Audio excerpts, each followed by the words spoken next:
Seafeld City has been severely affected by the incident. Citizens are advised to remain patient and await assistance. Moving on to our special segment, the Phantom Moon Brief.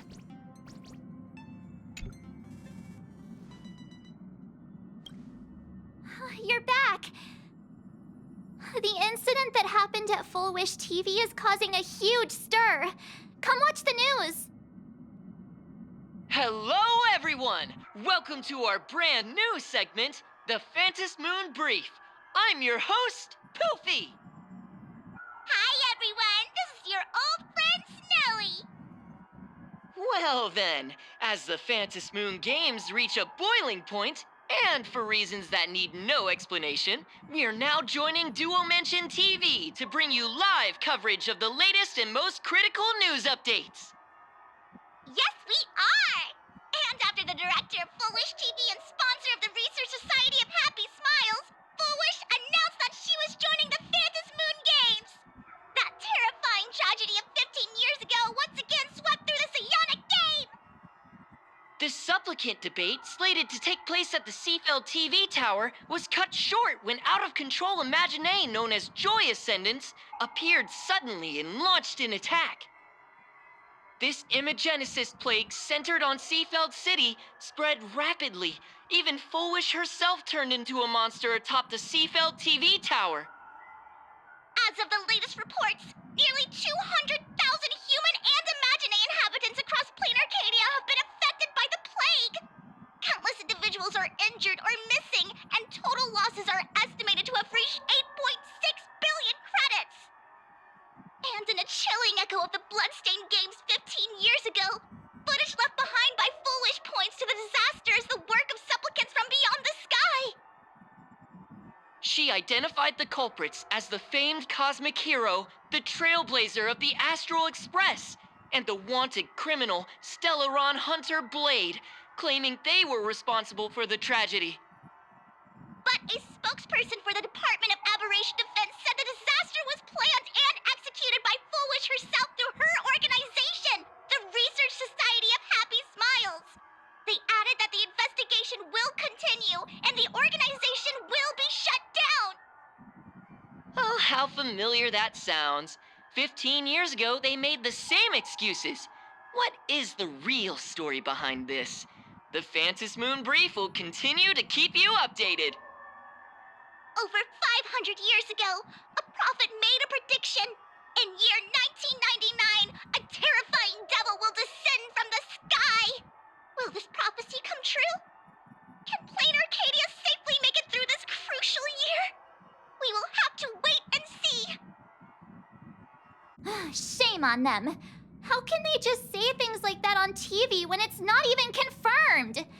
And the internet is flooded with fake news about you too.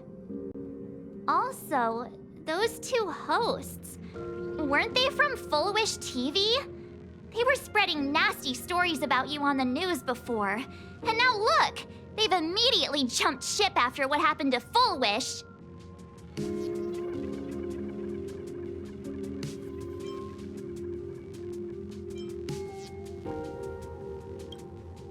Since when did you get so understanding? I'm happy you made it back safely. But somehow, you just don't seem quite the same. Oh no. You're trying to grow up and leave me behind. Don't tell me you're becoming the next Don Hung. No! Is this what it takes to become a hero?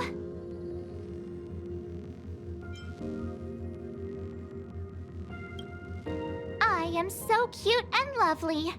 What's the problem with that? Oh, right. Tell me about what happened at the TV tower. I've heard Don Hung and Sunday's side of the story, but I haven't heard yours yet.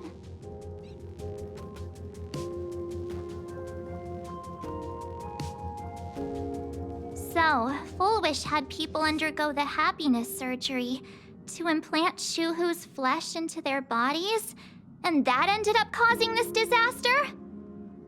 And you guys stopped the mutation from spreading, But all you managed to do was to temporarily seal Shuhu's flesh inside Blade? And then you mentioned that Nessia, the one we met at Starrail Fest, is actually the Phantas Moon Games arbitrator? No wonder she could draw a mask for you. And she also asked you to go deep into the world in Canvas to warn... who was it again?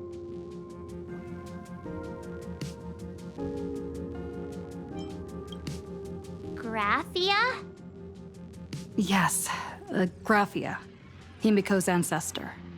She's an artist from 1,000 years ago. Himiko's ancestor? She's still alive? Wait, that's not even the most important part. Nessia asked you to warn Graphia that the Lord Ravager, Asat Pramod, is back? Oh, why does the Express have such bad luck? By this point, whenever we go on vacation, I'm always ready to deal with random problems. But running into another Lord Ravager while on vacation? This is way over the line. A Lord Ravager, Evanessia's request, Shuhu's flesh and Blade's body, and the unfinished Phantas Moon games. Suddenly, there are so many things to deal with. It feels like we're juggling a bunch of eggs all at once. One slip, and it's all gonna go splat. Are you okay?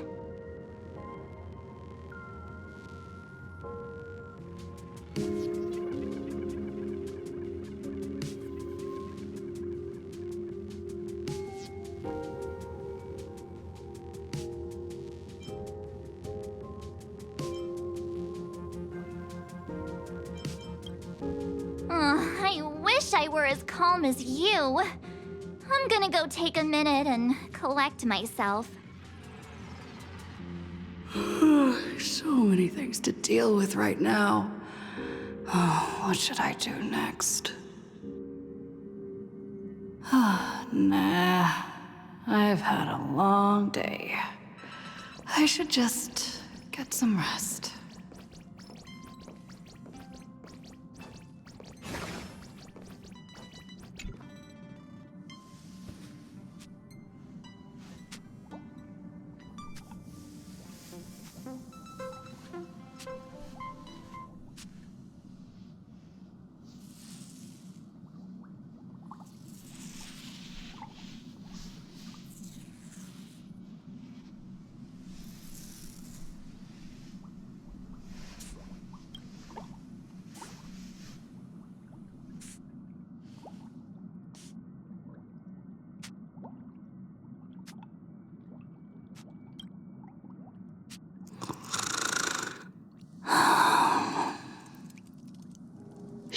Welt, she's tired. Let her sleep.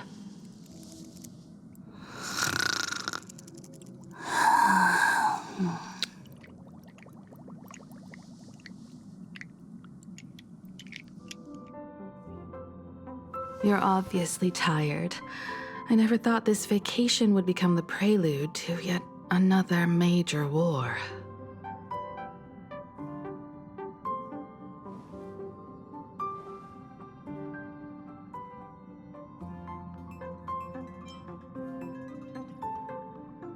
From our very first steps, trouble has always followed the Nameless. But this is way too much. Look at you now. It takes me back to when I first got the Express running again. Aside from Pom Pom, I was the only crew member on board, constantly stretched thin and feeling out of my depth. All I could do was note every problem in the navigation log, one by one.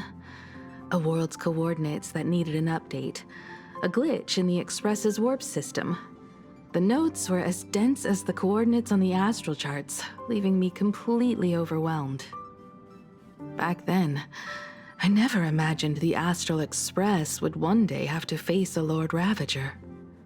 But strangely, now that the time has come again, I'm not panicking at all.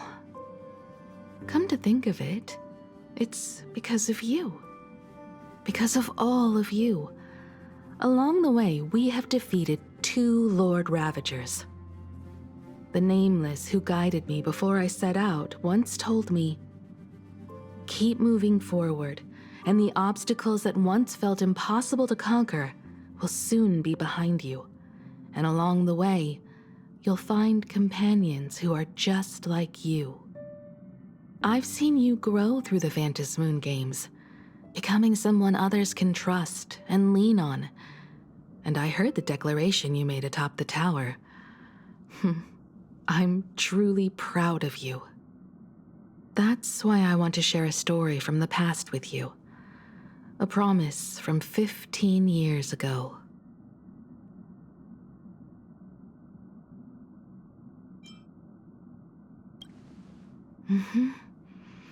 I promised someone that when the moon over my hometown was full again, I would go back to see her, to let her know I had made the most of this borrowed life, and found companions I could trust with all my heart.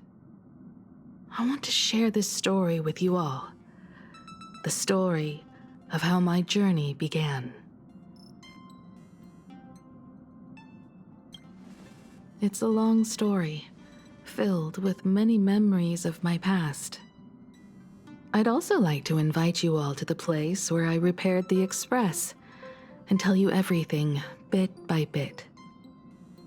All right, it's a deal. When I return from the world in canvas, you can make us,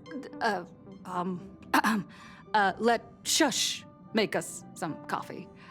Then we'll settle in and listen to your story.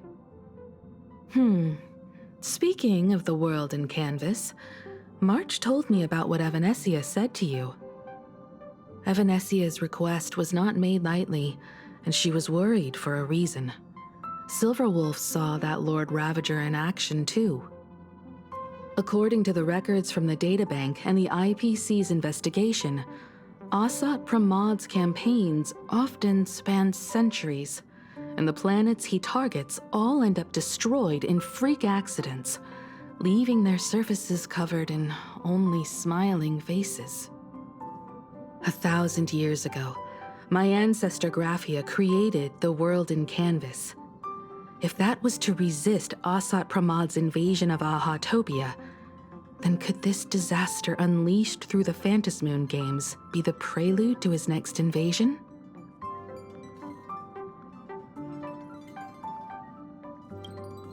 That's the first of many mysteries.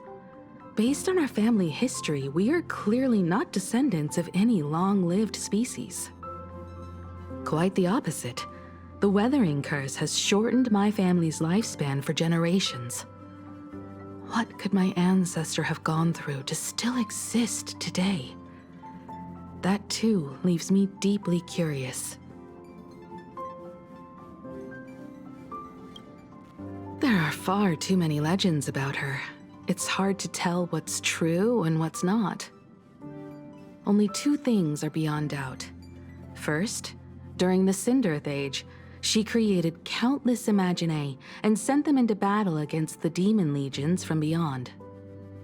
Second, near the end of one of the Phantasmoon games, she created the world in canvas to shelter inside it what was left of civilization and life.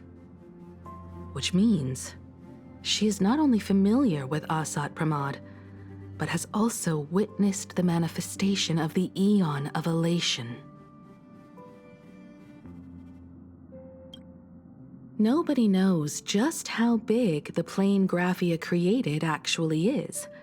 Over 140 years ago, the IPC tried to salvage the world in canvas, but they were only able to reconstruct part of it in the real world. That portion became what we know as Plain Arcadia. Legend has it that Graphia used a vast ocean as her canvas and channeled the power of elation to step into the painting, which means she has not only seen Asat Pramad, but has also seen the Eon of Elation descend in all their glory.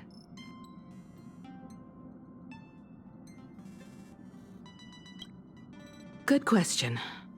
As for who in plain Arcadia knows Graphia and the world in Canvas best, it's probably Pearl. She was sent here by the IPC. She should have some clues to guide us in the right direction. By the way, General Yao Guang is here. She says she wants to talk to you in private.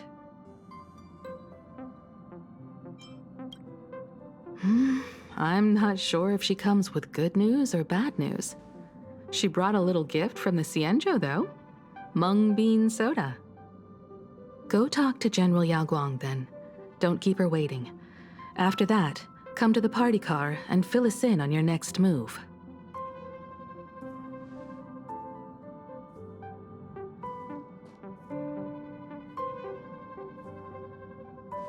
Nice to meet you, Ishvara. I always thought that the arbitrator, Evanesia, would step in and punish Foolish for the disaster she caused. But, to my surprise, it was you who defeated Foolish. In my capacity as an Arbiter General, I extend my deepest gratitude to you for halting the plague and sparing countless lives from suffering.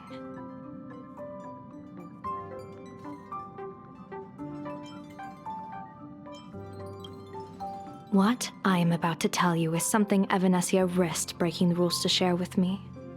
Please keep it a secret. Not a word of this leaves the Express.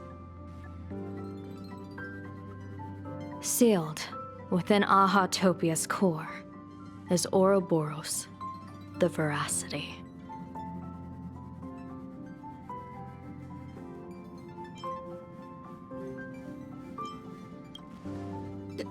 You mean the Leviathan that can swallow whole planets? That Ouroboros the Veracity? Looks like you know a thing or two about Ouroboros. I've seen that terrifying thing in Herta's simulated universe.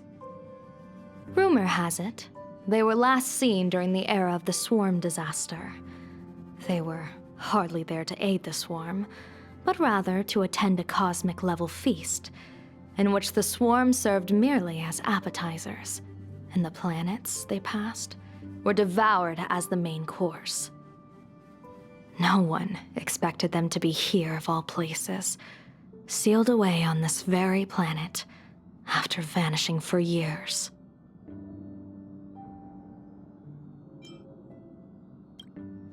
The true situation remains unknown. But with this information, we can understand why Asat Pramod set his sights on this world. Aren't you a little afraid, facing a huge disaster like this?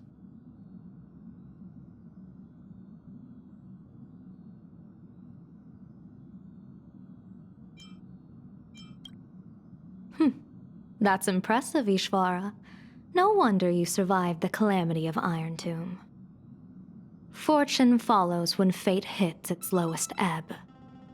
Every crisis comes with an opportunity. Now that we know a force capable of devouring stars is deep in slumber at this planet's core, perhaps we could make it devour the problem inside Blade's body. It might just be a risky path worth taking. Blade has agreed to my proposal and will venture into the world in Canvas to seek out the Veracity. From what I've heard, you are going there as well. I cast a divination, and the hexagram shifted between the marsh and fire trigrams, yielding the judgment.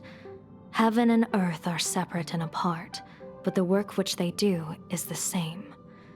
In other words, though your paths may differ, they are destined to intersect.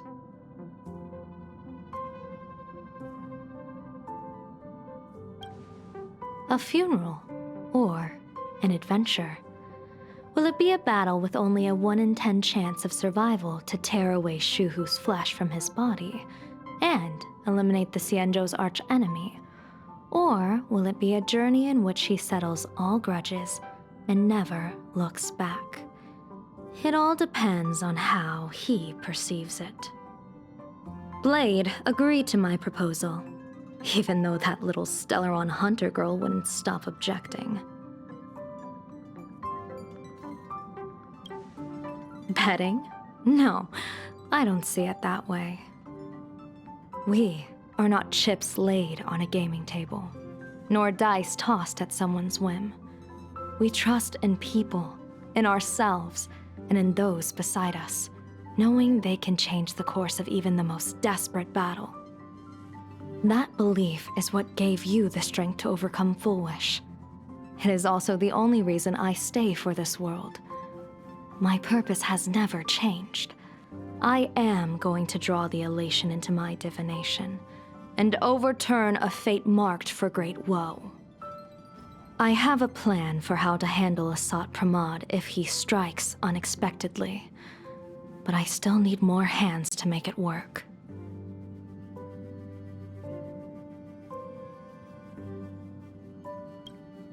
What miracle could cap off these games better than a finale that humbles a Lord Ravager?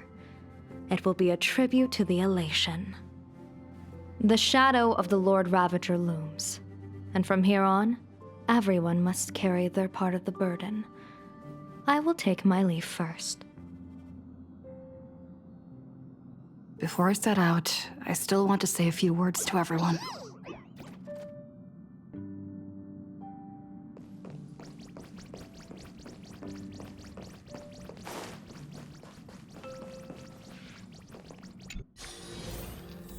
What are they all up to over there?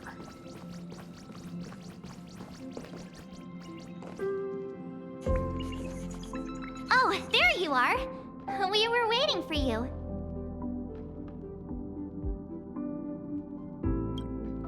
We're here to celebrate the Astral Express making it through another trial, of course. Pom-Pom's heard all about your latest adventure. It's a modest celebration, but a meaningful one. You stopped Full Wish's scheme, and that is no small achievement. Regardless of what the people of Plain Arcadia or the media may say, we raise a glass to you. Exactly. You knocked out the mastermind behind all those creepy whatever their name is. I didn't get to see it myself, but Don Hung described it for me. You killed it! Your victory gave Blade a chance to free himself from Shuhu's flesh. Thank you. With a Lord Ravager looming on the horizon, everyone will soon be heading off on their own missions. Before that, it felt right to have a small gathering like this. Now, let's make a toast. Here's to everyone who fights to protect this Arcadia. And here's to all of us. The Lord Ravager can throw whatever he wants at us, but I know the Astral Express will keep streaking across the stars. Thank you. All of you. Having you by my side is what gives me the courage to face the future. I'll carry this strength with me through the rest of this journey. Cheers!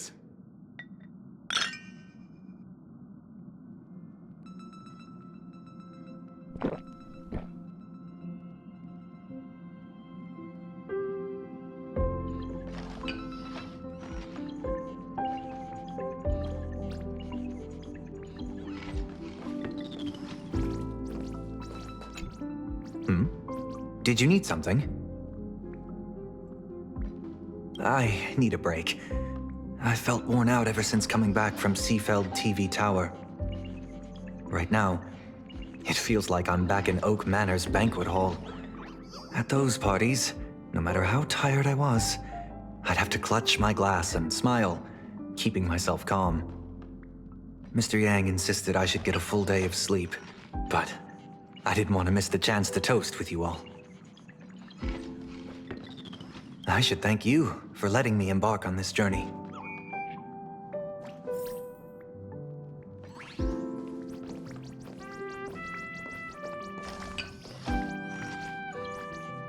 I heard from Sunday about how the televised debate went. We won this battle because of you. The streets were in chaos, traffic ground to a halt, and wispy littered the ground. It was like a scene straight out of a disaster movie. When the televised debate began, a crowd outside the station gathered to protest the Astral Express and nearly broke through the barricades. But the moment the Joy Ascendants appeared, they scattered without a second thought. I guess people know deep down which is more dangerous, a made-up villain or an actual threat. But I am more concerned about you.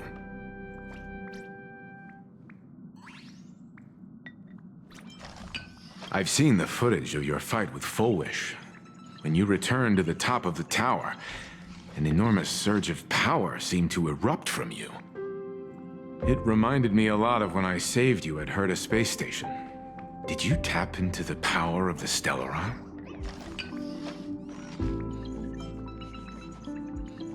From what I can see, you're in pretty good shape right now. The Stellaron can be awakened by a wish, but its immense power always has a way of warping reality. As the wave of wish power surged toward you, it brought hope and blessings, but also dark intentions and malice. What might it do to the Stellaron? We have no idea. Be careful with this power you have, no matter how tempting it may seem.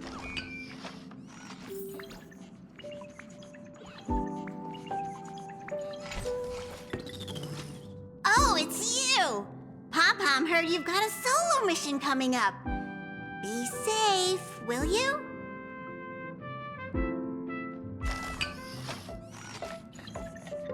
Sadly, Pom-Pom can't remember most of what happened right after the Express crashed onto this world.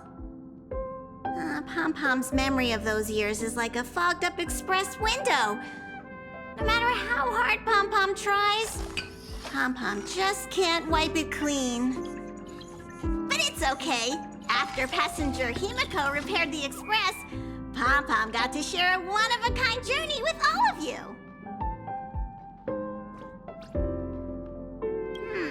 How did passenger Himiko appear?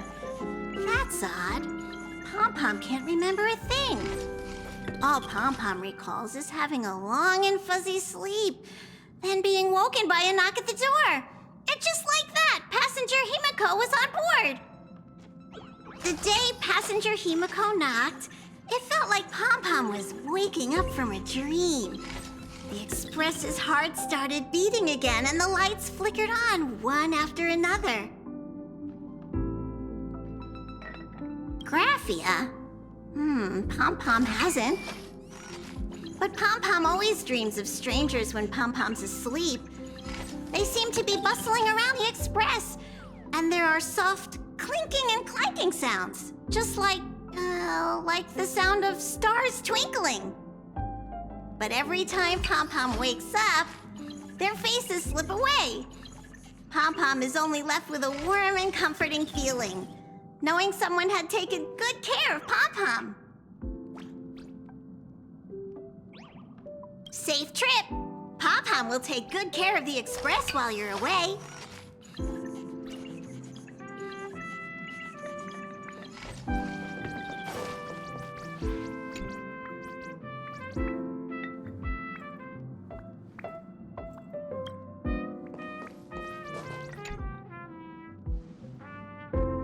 There you are. March and I were talking about you.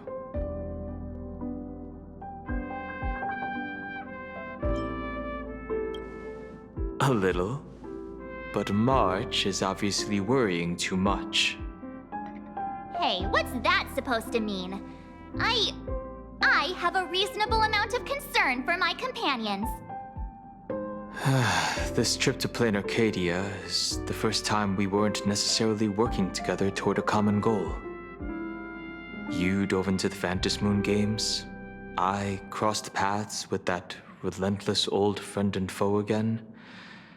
As for March, well, she spent her time wandering and eating. Her perfect little vacation. Wait, hold up. How come all I get is wandering and eating? I grabbed plenty of comics as well. I call it cultural exploration. With a little extra time for me to recharge, of course. Right? Now that we're having this little break, it hit me that I might have neglected you and March.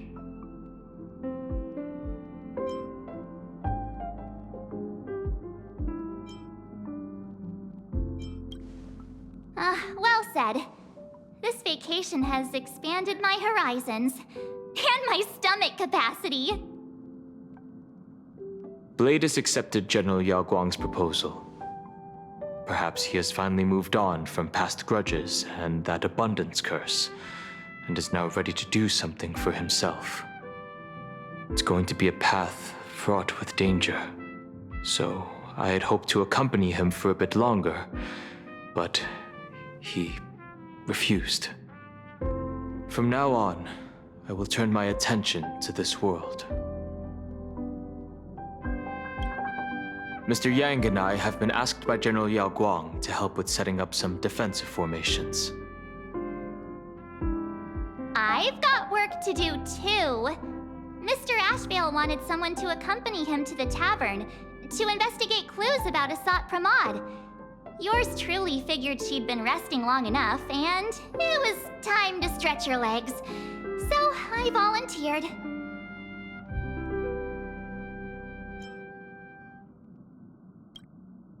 No problem. When you come back, you have to share everything you saw in the world in Canvas.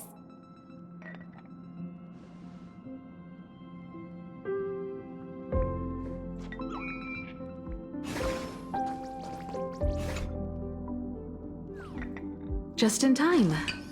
I've talked to Madame Pearl. She will handle all the arrangements for your passage, so you can enter the world in Canvas to find my ancestor Graphia.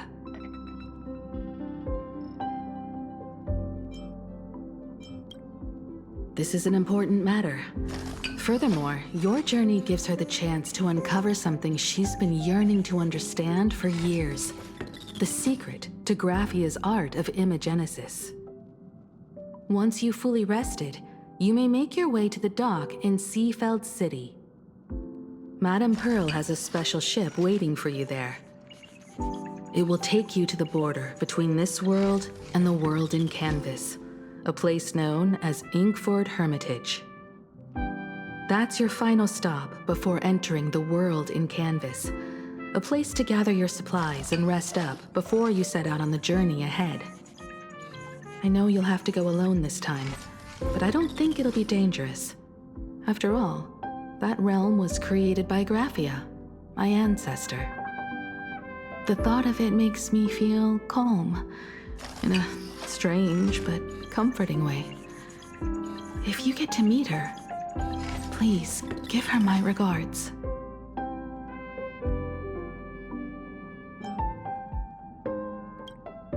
Please tell her that one of her descendants became a nameless on the Express. Go ahead. Set out once you've rested up. I'll be here with Welt and the others, awaiting good news from you.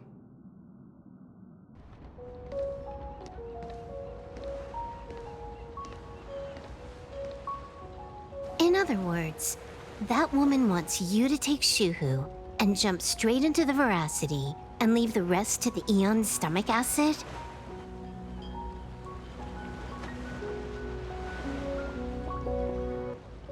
And this is between me and him, right? Why are you tagging along? Relax. I'll say my goodbyes and be gone. A dignified funeral, If you ask me, this ending is indeed grand enough. I don't care about any of that. There's only one thing I care about. Does he have to die? Here's a piece of advice, little cub. Whether he lives or dies is his choice. That's the one thing you don't get to decide for him.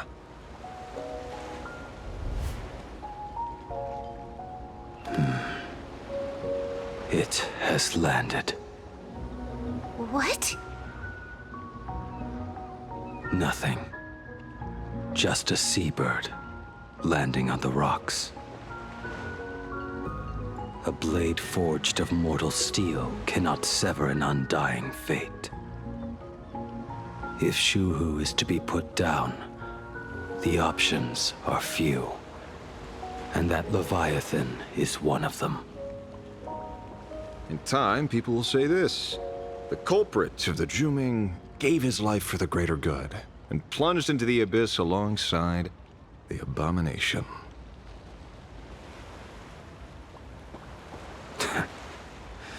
I'm not as noble as you make it sound. Many years ago, you invited me to join the Galaxy Rangers.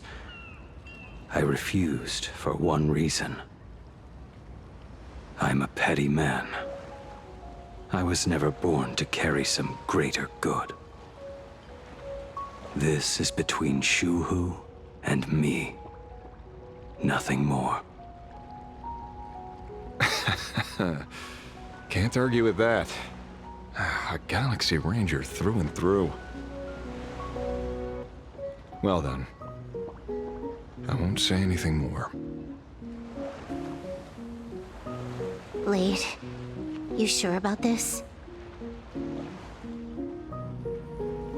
For years, death has clung to me like a curse, etched into my bones. If there is a chance to make a god feel the same pain, I would do it, even if this body is reduced to ash. As for everyone else, there's no need to drag them into this. We'll proceed as Yao Guang proposed. Bury Shuhu at the end of the world in canvas, taking me with him, and let the veracity dissolve us both.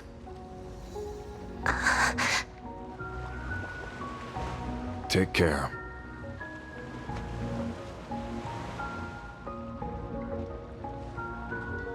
How about you stay as well? You might as well see it through to the end with us. Plain Arcadia has bigger problems that need my attention. Your instincts were right. That meanie pulling strings from the shadows is none other than a Sat Pramod. Who else would want to kick a Ha's head like a ball? So, I need to get back and finish my job. Investigating a Lord Ravager sounds like a job you don't come back from. Therefore, it also pays very well. Then here's hoping you live long enough to collect your payment.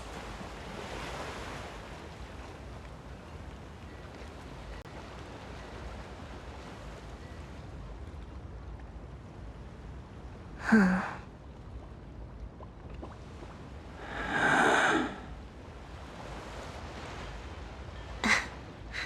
Every time, when it's just the two of us, you go quiet. You know what I'm going to say. The seabird's flown off. It's time for us to go too.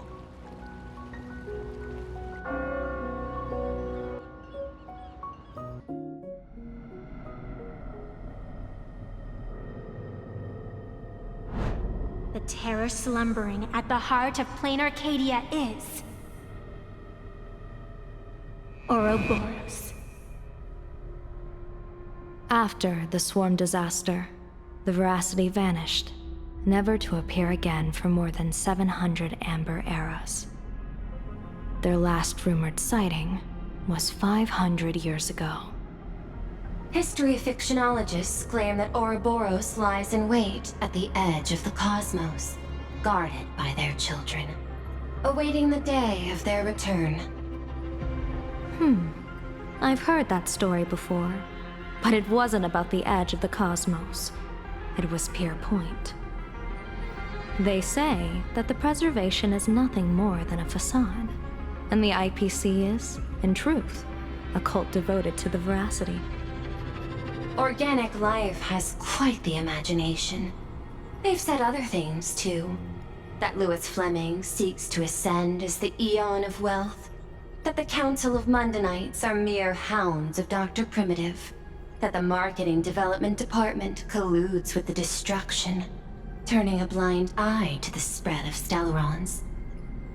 Such rumors are endless. I believe the General should be able to tell which are true and which are not. I've never heard the last one, so let's assume it's the only one that's true.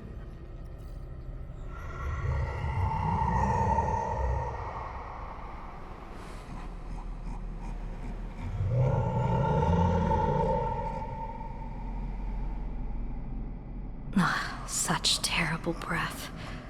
Once this Leviathan awakens, the Arcadia's destruction would be all but instantaneous.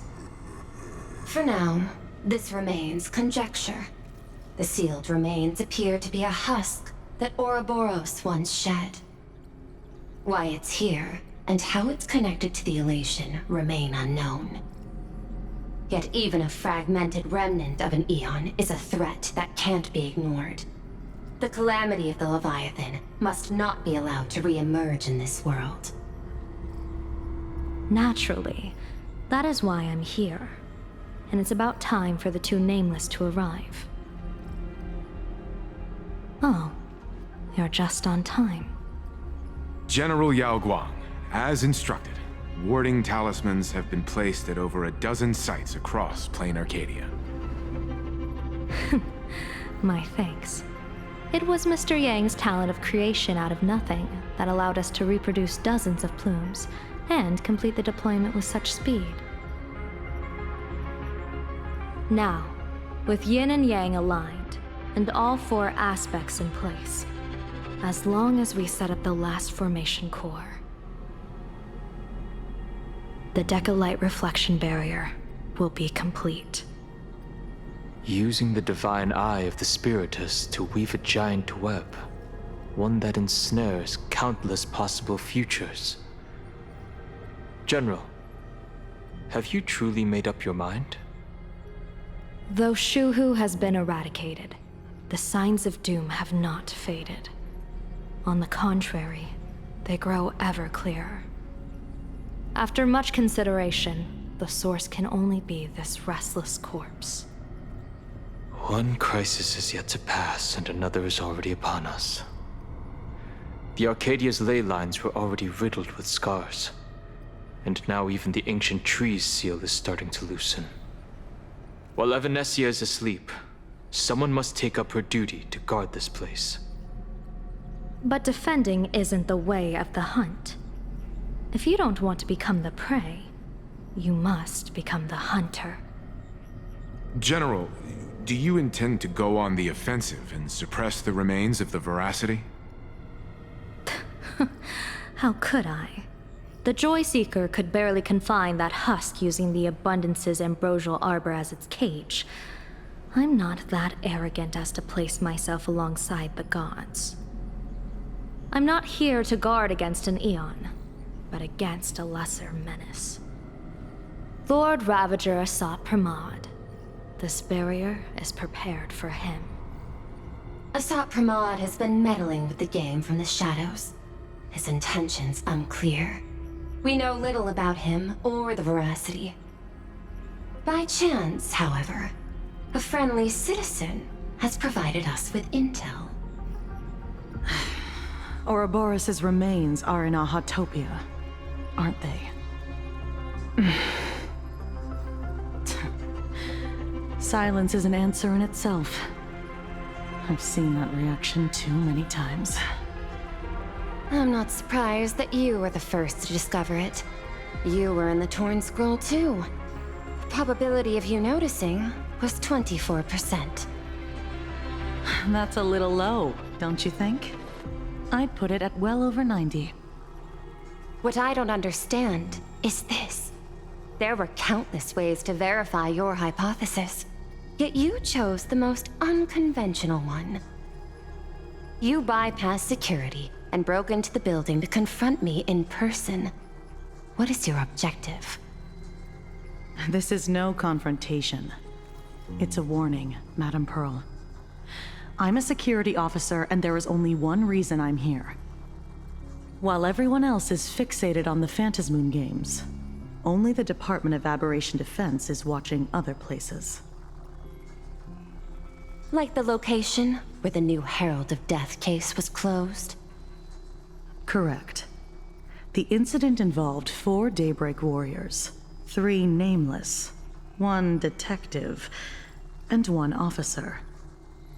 But just moments ago, a 10th set of footprints appeared at the scene. After the investigation, we learned that the traces were left deliberately. A blatant provocation. The Lord Ravager bent on destroying the Elation came uninvited.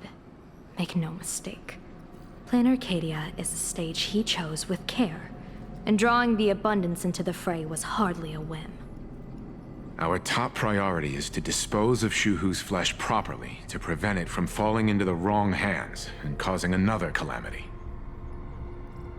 That said, we cannot afford to ignore Asat Pramad's next move. This giant web is prepared for that very purpose. Once the entire planet is folded into the divination's trajectory, under the gaze of the Omnitia, all possibilities will be laid bare.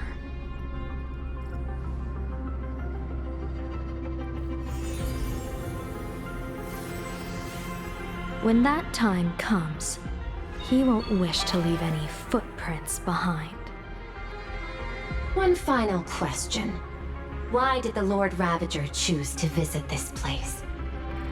Does he have an ulterior motive? Or is this merely some twisted joke? That question should be left to the professionals.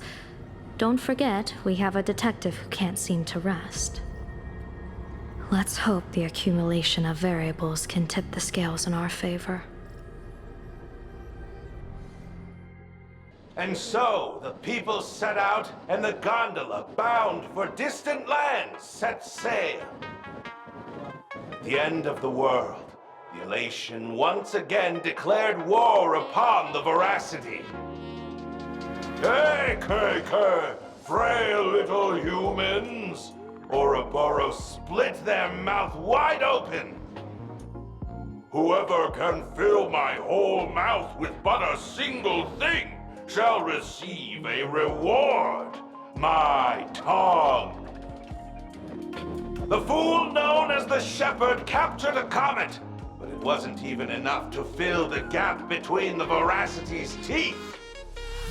The bartender Braji opened the wine cellar, yet they only grew drowsy, drifting off to sleep.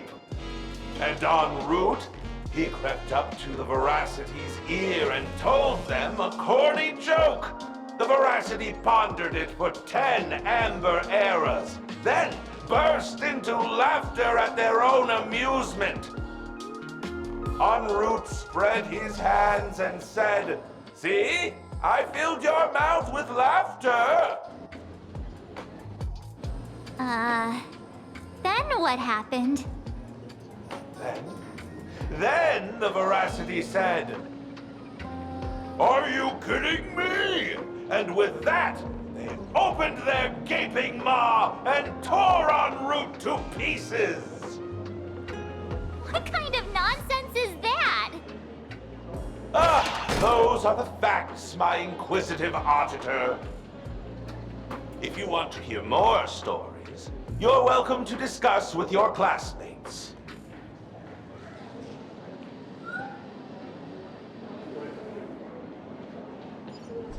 We came here to investigate the Veracity and Asat Pramad, but all we got were stories that only a 3-year-old would believe. Rumors don't just appear out of thin air. It's just a matter of how much truth you think they hold. At least 90% of that was made up. Sometimes that last 10% is all you need.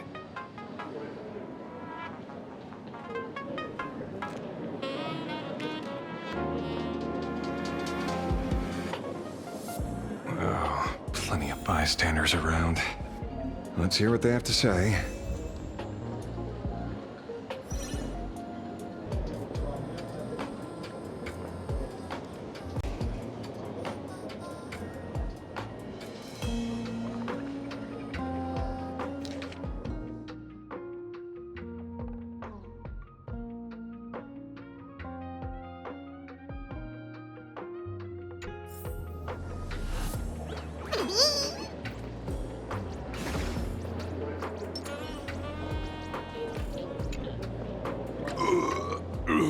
You two asking about the veracity? You thinking about walking that path? Walk the path of veracity? Do I need to eat everything in sight? You got it! Kids always dream big. Some are bulldozers, some are monsters, and I am Ouroboros! Yeah, and the man. Ugh, can you talk normal? Stop gulping for air. I swore to become a veracity pastime. I eat everything. Tasty, nasty, anything I could see. Finally, I'll pinch my nose and swallow loose mouth, and they looked at me. Ouroboros? Nah. Ah. Very regrettable. Enough already. I'm telling you, it was all bluffing. The fools didn't lose. En route and Dorothy, the veracity wasn't looking, roll up her skin like a grape, snatched it up and bolted. Then poof, they were gone. Even Comic-Con Collective don't got a veracity card. I already filed a formal complaint with the organizers. You should be putting this much effort into your studies!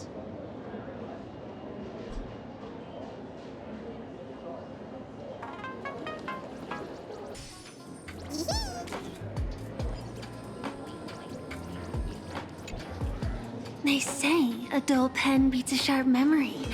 My memory's dull, and my pen's not much better. Then you must have a lot of stationery? A kindred spirit. Miss, it seems you're one of us as well. I've met far too many fools who can't even read. Oddly enough, those of us who truly love learning are the rare ones. Interested in studying the knowledge of the laughter? I have a reference book here. You can have it.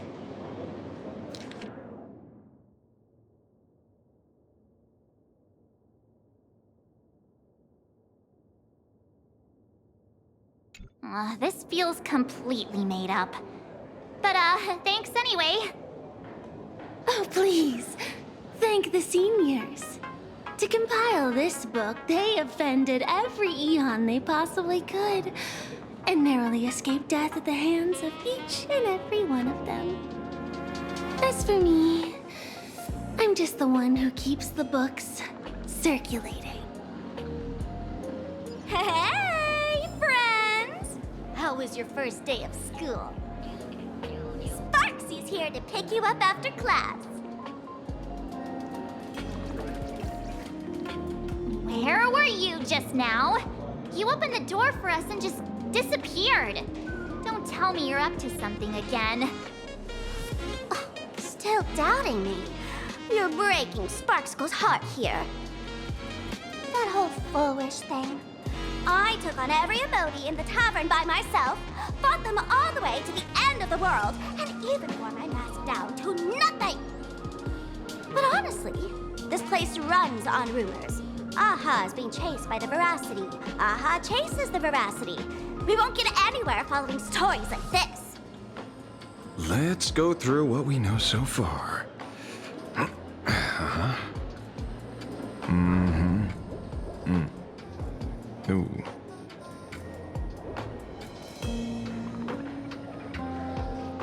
Yeah, it's a complete mess. So, after a bit of thought, Lady Sparksy came up with a brilliant idea. I borrowed a nifty little gadget from a friend. The unreal Sparks and Spark! No idea how it works, but apparently this light bulb makes you smarter the moment you put it on. Does this friend know you borrowed it? A Supramod has a gun to our heads, and this is what you're worried about? He'll find out one day. Well then, I'll go first. It, doesn't look very reliable. Are you sure about this? No worries. If anything goes wrong, the friend in my head will protect me.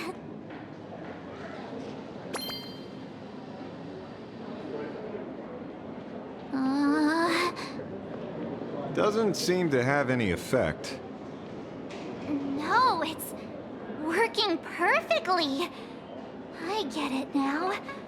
All of it. No need to dance around. Our enemy is a Lord Ravager. There's only one question we need answered.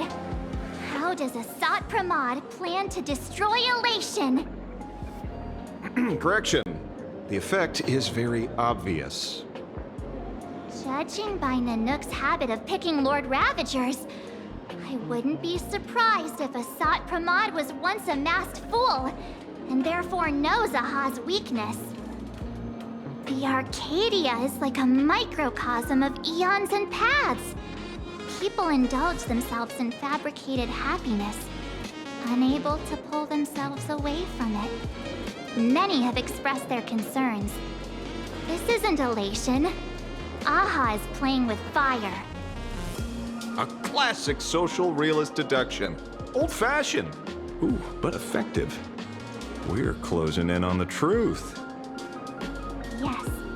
The answer is all but revealed. You are Asat Pramod, Sparksy. Do you have evidence? Of course. The truth is so simple that everyone overlooked it. The evidence is... you were the first person I met when I got off the express. If I am Asat Pramod, would you and Grey Hair have been able to walk out of the school alive?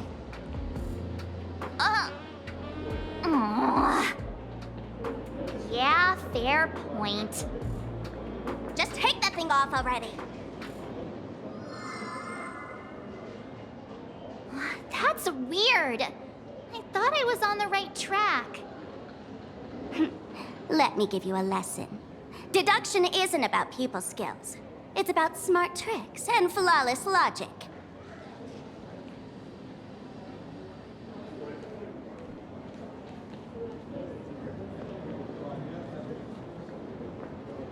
Watch and learn.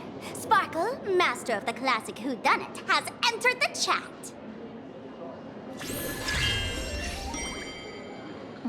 You changed your clothes just for this?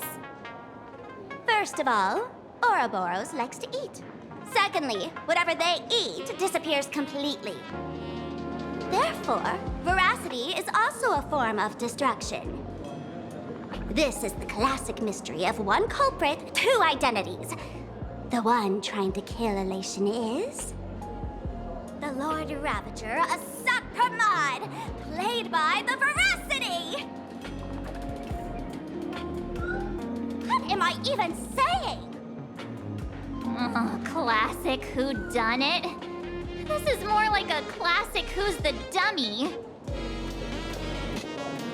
Ah, I get it now. All this thing does is make wild guesses sound reasonable. So far, that's the most accurate piece of information we've gotten. No need to be so serious, Detective. Why don't you show us what you've got? By the way, what type of detective are you? Me? I'm the tough guy type. I don't waste time on useless details. I aim straight at the heart of the problem. You're not wrong. Asat Pramod is Nanook's weapon to assassinate Aha. Whatever his plan may be, the target doesn't change. Remember, as far as humanity knows, there are only 3 ways an Eon can fall. A broader path engulfs a narrower one. Divine warfare between eons, and the third one. What was it again?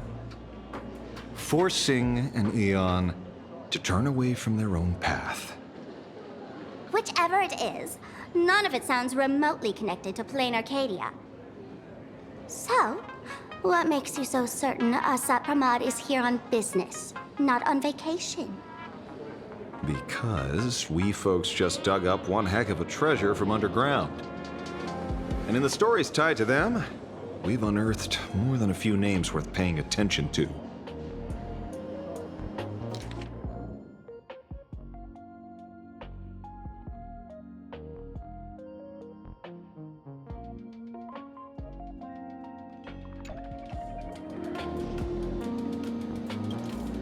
An old pal who can't stop lying. He goes on and on about death being a solitary feast, but I just saw him last week, alive. I see you're acquainted. Please, introduce us sometime. Barachi? Forget it! He's good behind the bar, but slippery as an eel. Ask him to work for Nanook, and he'd run away on the spot. The former bartender of the tavern, everyone knows him. Couldn't be him.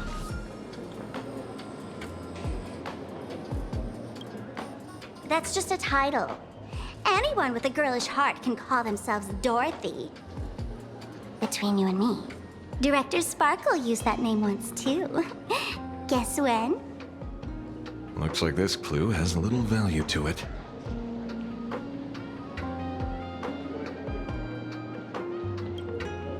Him? He caused trouble in Gotham City a few days ago. Pearl threw him into prison. I know. I was the one who caught him.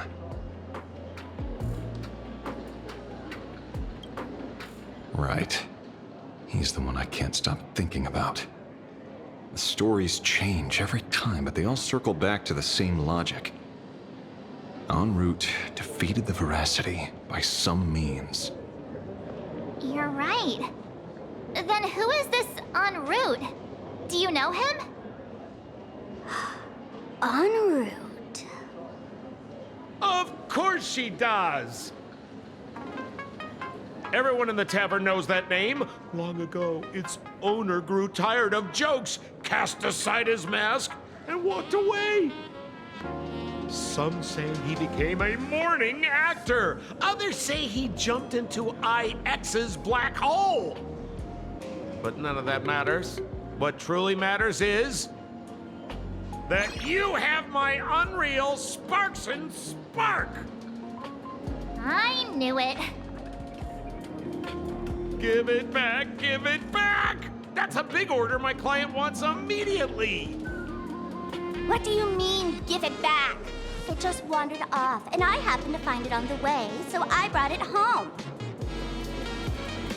You want it? Here, take it now. Absolutely not! Wait, right now? This doesn't sound like you at all. No. If it's a no, it's a no. Guess I'll keep it.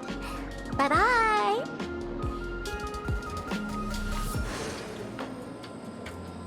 Get back here! Sir, do you need to hire a private detective? Hey! Can you catch her for me? Of course. I'll have that thing returned to you safe and sound in half a day. But, in exchange, I'd like you to elaborate a bit more on what you were saying. Oh, so that's why you're here. No, old Sempo's intel isn't cheap. Waiving the fee won't quite cut it, will it? Name your price. Put it on Pearl's tab. Ha! Just kidding. Money talk's boring. Besides, the Astral Express and I go way back. Oh, and I wouldn't scam you two. The en route you're looking for lives up to the name. There's nowhere he can't reach. Only places he hasn't been yet. He's the gold standard of the masked fools. He only shows up where he's least welcome. A morning actor's stage, a friend's wedding, even inside the Veracity's mouth. All for the sake of a good laugh. Oh. That lines up. Sounds like the origin of the legend. So, he's a friend of yours? Not a chance! Back when old Sempo was still a kid, En route was already a name in the history books. He left the tavern during the Second Prosperity. They say after hearing 30 trillion jokes, he never laughed again. Before he left, En route said one thing that, at the time, no one cared about. Elation has been dead for a long time. Where did he go after he left the tavern?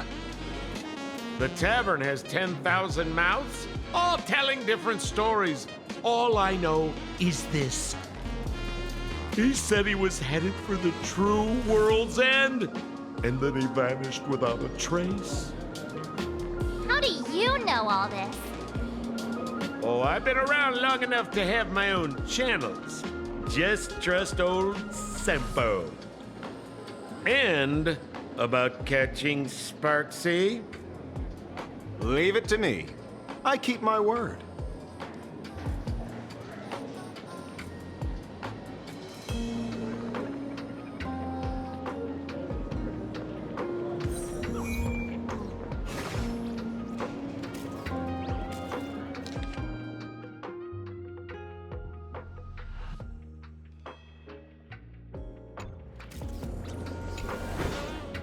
See? You only need that 10% of the story to be true. The last thing he said was really scary. So many unanswered questions about En route. He has to be tied to Asat Pramod somehow. But our leads at the tavern have run their course. Let's go pay a visit to another expert next.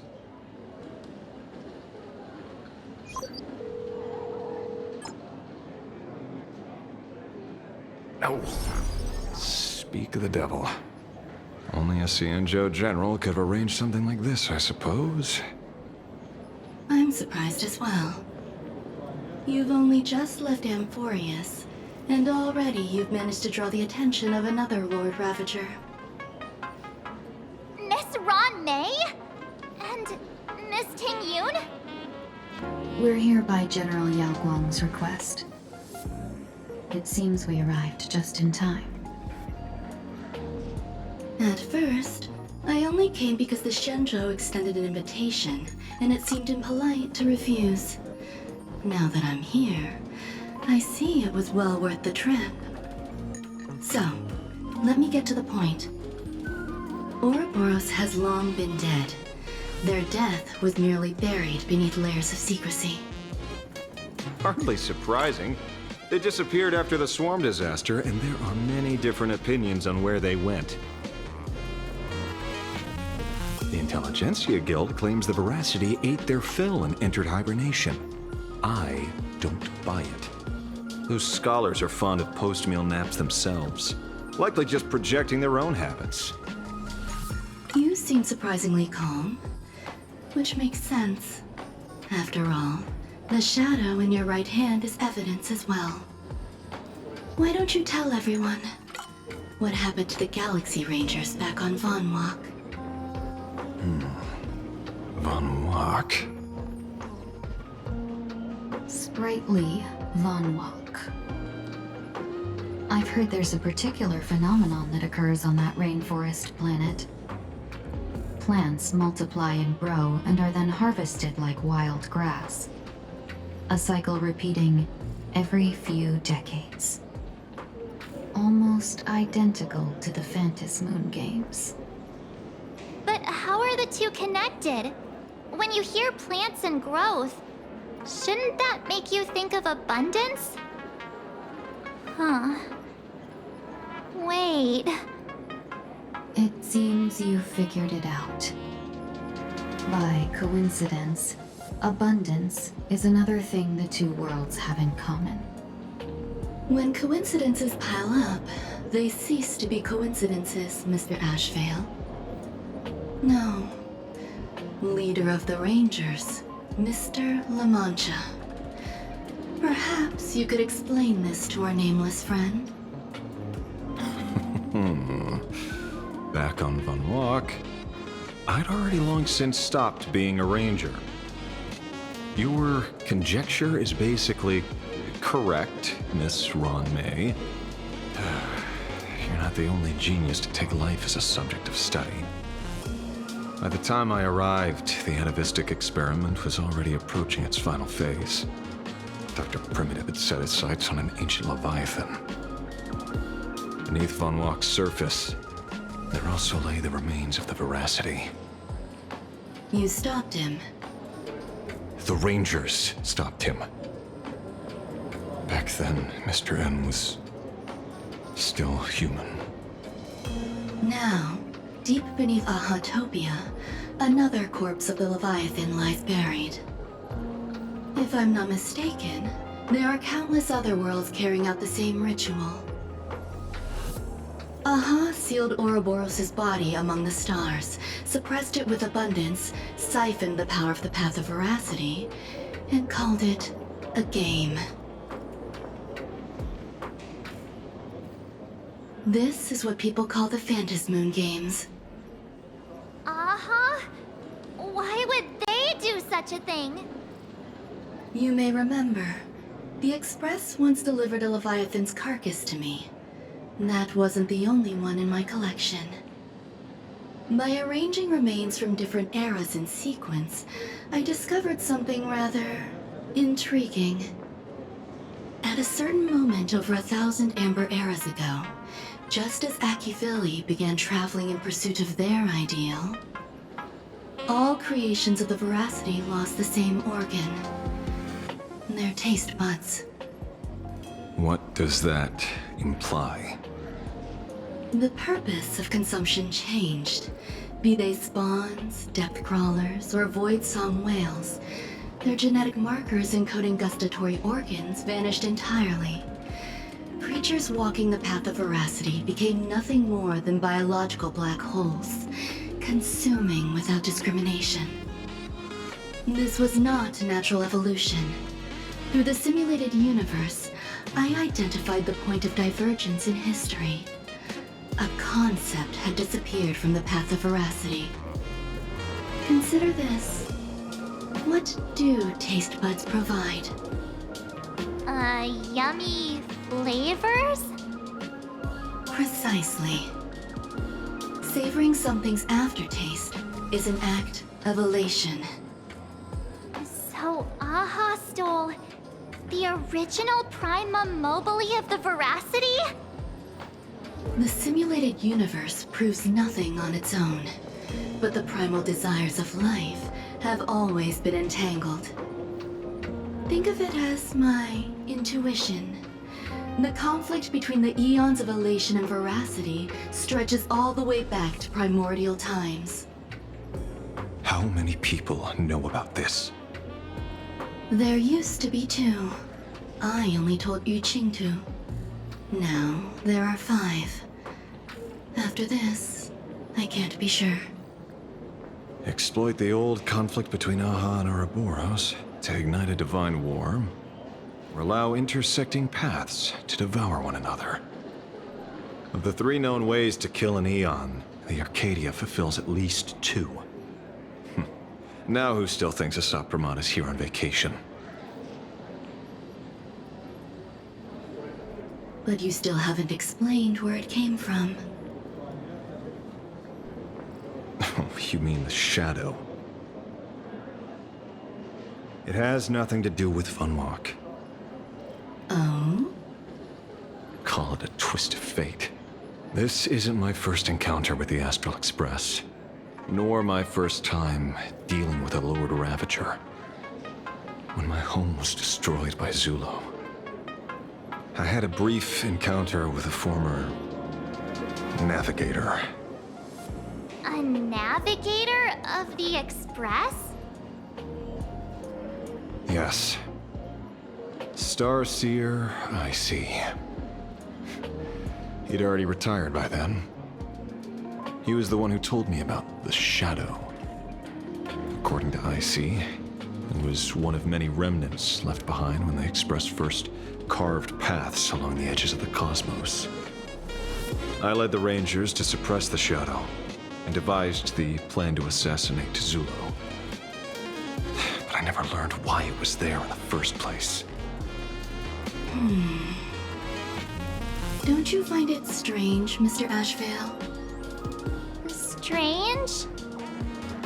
When coincidences pile up, they cease to be coincidences.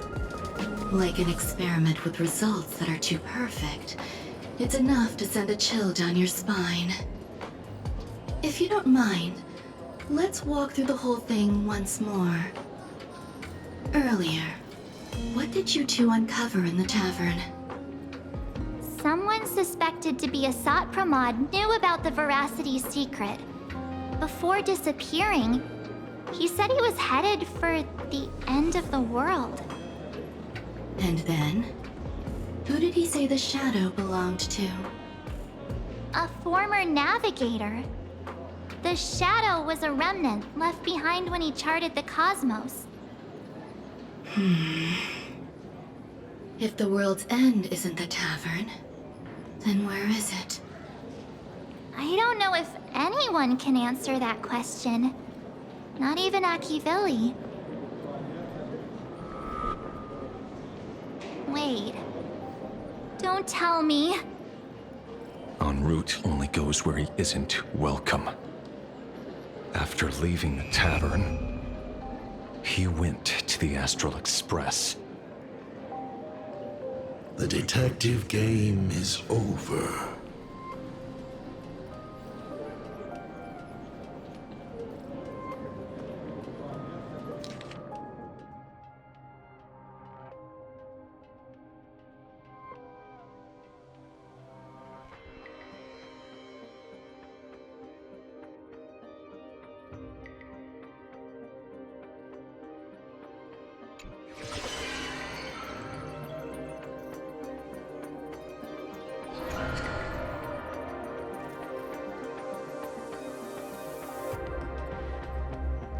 I have to say, not many people can make me change my plans.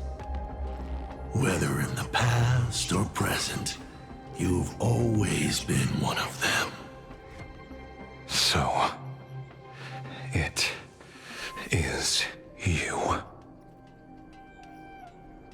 You know how it is, kid. I've always enjoyed arriving uninvited.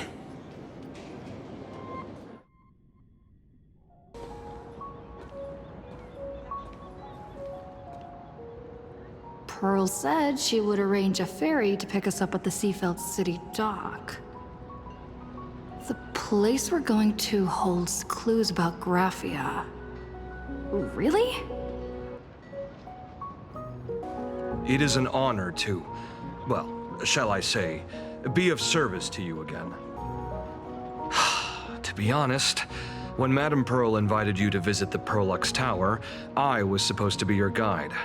I ended up being replaced by a total fraud. My name is Feld. By order of Madame Pearl, I will be escorting you to your destination. You are too kind. I followed the battle in Seafeld City very closely. Serving a hero such as yourself is a true privilege. I assume Madame Pearl has already briefed you on our destination? I see. It so happens that Madame Pearl is tied up with an unforeseen event, so allow me to brief you in her stead. The destination of our boat journey is a hotel known as Inkford Hermitage. It is situated at the end of a Dovebrook tributary that ultimately flows into the sea. It is one of the points where the world in canvas intersects with reality. Well, Graffia's former residence was located there. Legend says the miraculous encanvassing of the mortal world happened there. Would Madame Pearl, a die-hard fan, pass up a sacred site like that?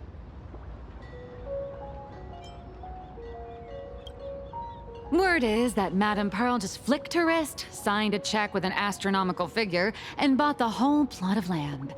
She also snatched up every single piece of Graffia's lost works she could find without bothering to verify their authenticity.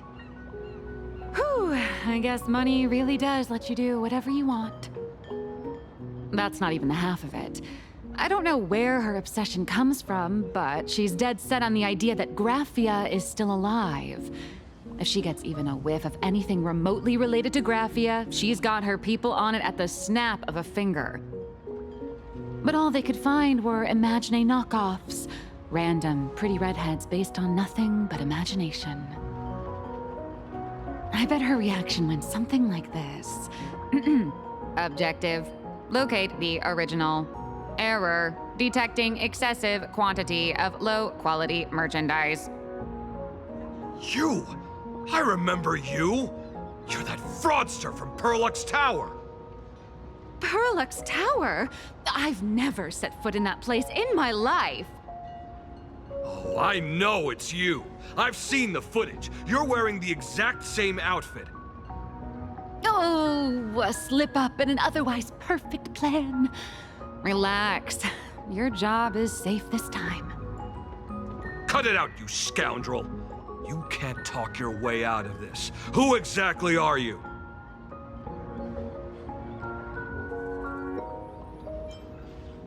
This is the author of Fluffy Across the Blue. Blurry QR code. Huh. Is that so? My apologies. How rude of me.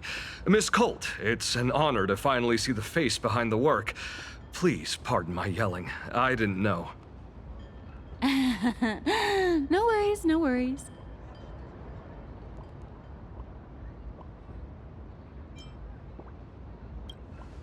It's only normal for a famous comic artist to travel with bodyguards, no? Miss Blurry QR Colt, let's be clear. You are being transported under escort. Your current credit balance is in the negative.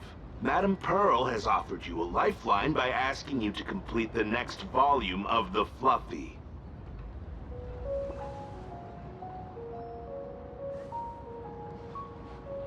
Whoa, this is not my fault. Remember Alloy King Pom Pom from Perlux Tower? I tried to put everything on Pearl's tab, but she found out and charged it back to me. Who knew a figurine could be so expensive? It cost me more than my entire savings.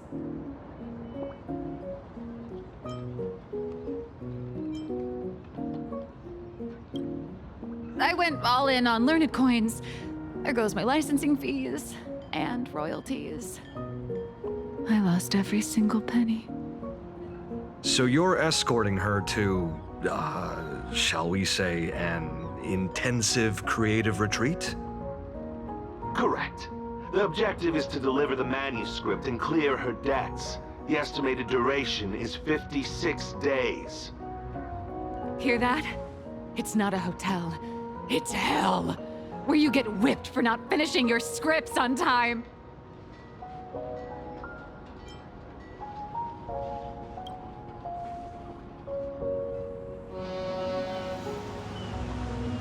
The boat has arrived. When you're ready, let's begin our journey to Inkford Hermitage. Please, mind your step as you board.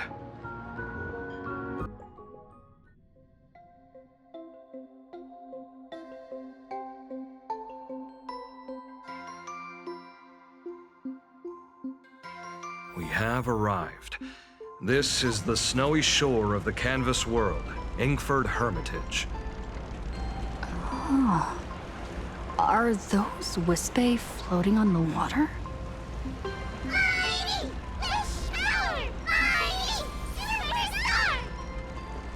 Oh dear, there are so many Wispe.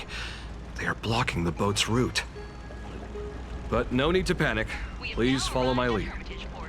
Please make sure you have all of your belongings with you, and watch your step while disembarking. Thank you for traveling on this void liner.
Safe docking.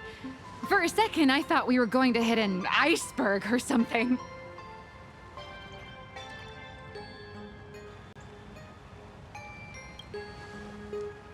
They probably sensed your wish power. You are the Phantom Moon Games superstar, no? Look, one's trying to hitch a ride on you.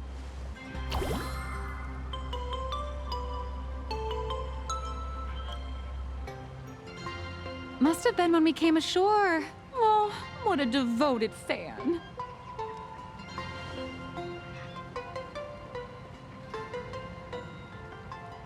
Everyone, welcome to Inkford Hermitage. I was imagining a Benzai Tengoku-style manor, or something. So you demolished your idol's old residence and replaced it with a luxury hotel. Of course not. Benzai Tengoku vanished more than 1,000 years ago. The original structure is long lost to time. The IPC only chose this location because this is one of the weakest points between reality and the world in canvas. Many Imaginae are born every day, but just as many ancient lineages of Imaginae hide themselves away in the world in canvas once their wish power dry up, or as they grow weary of the mortal world. This is the final stop before they enter the world in canvas, and this is where they bid farewell to reality. They rest here, organize memories spanning centuries, and then pass beyond the point of no return. Rumor has it that Graphia's soul appears from time to time to guide these weary Imaginae on their path. There's a sense of parting in the air.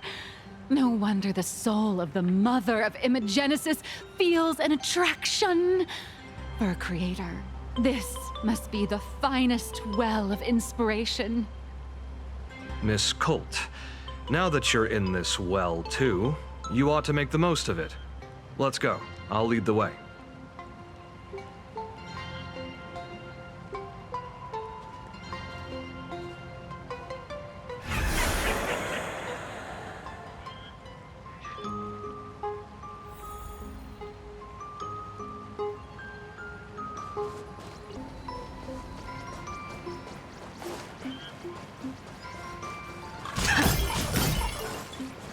Is that?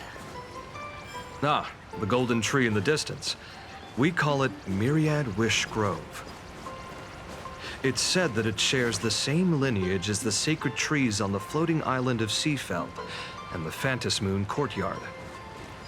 Before entering the canvas, the Imaginae go there to return their wishes, setting out unburdened.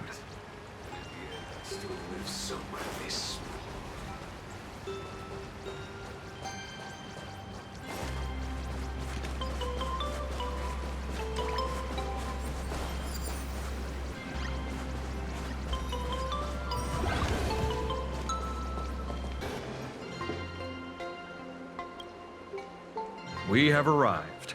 The hotel staff will take over from here. I'll take my leave.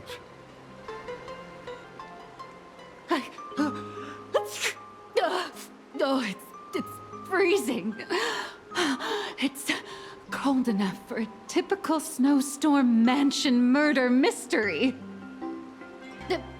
Anyone here? Hello? Hello? Honored guests, my apologies for the late welcome.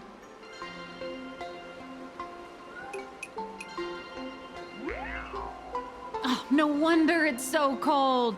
It's an actual snow wispy. Hello there, little one. I am the lobby manager, Casper. You have a very high body temperature.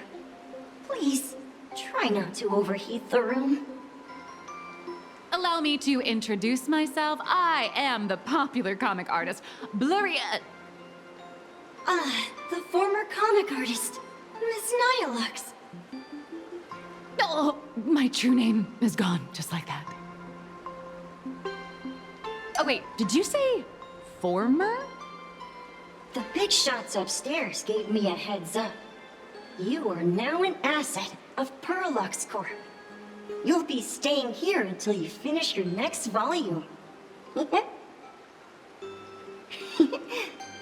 Every guest in this hotel is an Imaginae with quite a history. That Arcadian over there? That's a former superhero. Which one? Never heard of him.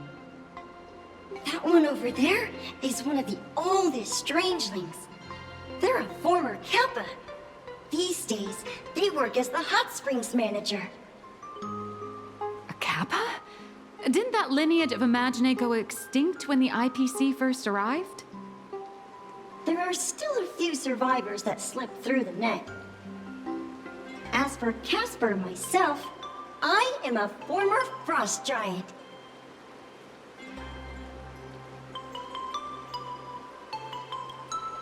Little old me was once a tall, mighty, and majestic giant.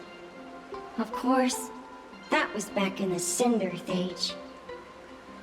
So you're basically an antique who knows a bunch of old secrets. What corner did they dig you out of? From a block of ice. It is sad how a giant block of ice melts into tiny pieces over time. I have forgotten the names of most of my friends. And I have not tasted a crispy, charred Void Ranger in a long, long while now.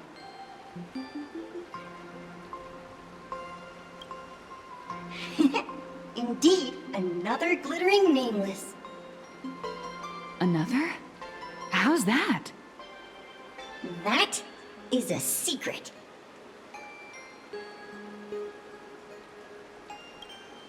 Sightings of Lady Graphia are as common as the snowflakes here. Ever since the news spread that her soul would reside at the hotel, all those Imaginae who mimic her and the weirdos who insist they have a connection to her have flocked here. You see, they all claim they have some sort of connection to her, or hold some secret about her. I bet they're just trying to scam people out of wish power and credits. Just like all those people who swear they're AHA. You're not wrong. But whenever the higher-ups ask for a report, little old Casper here can always pad it out and hand over a long list of names. Nameless, good luck with your inquiries. Bye now.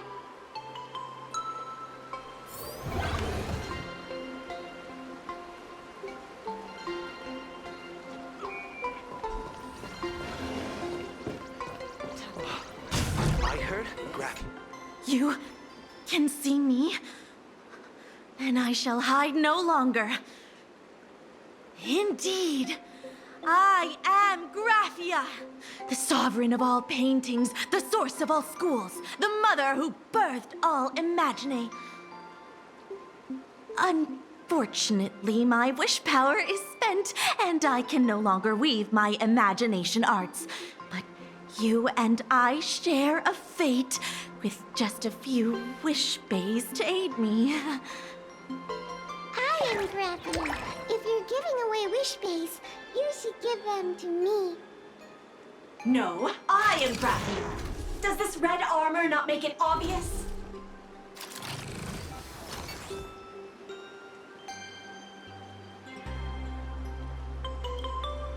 I don't care which. One of you, come help me fight a Lord Ravager. The Lord Ravager?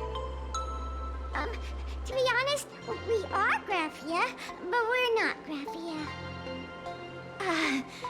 Simply put, we are Imagine born from people's imaginations of Graphia. As for me, I was sketched by a rather unskilled illustrator for a history textbook, which explains why I look a bit rough. I am a wispy form from the concentrated longing for Graphia in plain Arcadia.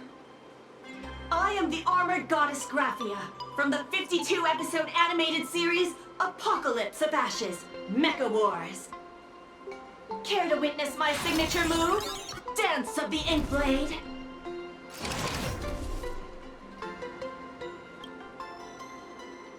If you're looking for the real Graphia, I'd suggest you give up.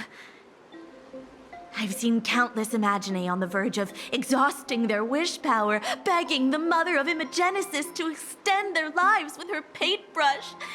Not a single one has ever succeeded.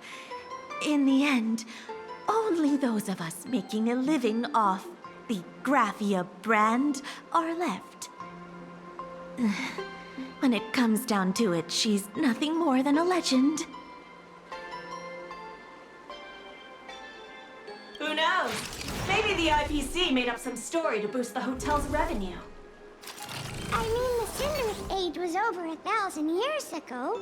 Maybe the only thing left is the longing for Graphia. There's one very simple way. She created all Imagine with her brush. Word has it she waits at the end of the world in canvas to see off those whose time has come. But every Imagine who has seen her is, of course, dead. So dying is the only way, huh? These three aren't just fakes. They're also wackadoodles. As I suspected, finding Graphia was never going to be easy. Besides us, there are plenty of ancient Imagine living here, ones that have long gone extinct elsewhere. Some even claim to be original works by Graphia herself. If you're serious about finding Graphia, you should try asking them. I heard Graphia is still here in this hotel. I spent my whole life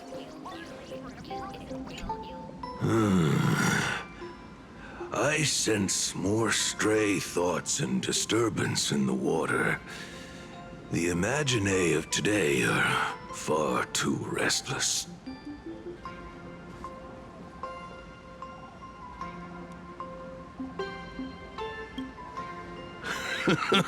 Yes, yes. This old soul is just scraping by with what little talent I have left. The humans here call me Sudscour, a filthy name, but fitting for this frail and wretched form. Are you here at the hot springs to wash away your stray thoughts? Or just to chat with the last kappa of Ahatopia? Well, as you see, My kin have either been swallowed by the muddy currents or have fled into the canvas. Long, long ago, my people lived in every river and pond in Arcadia. We tended the crops for the artists, and in return, they painted our descendants into existence.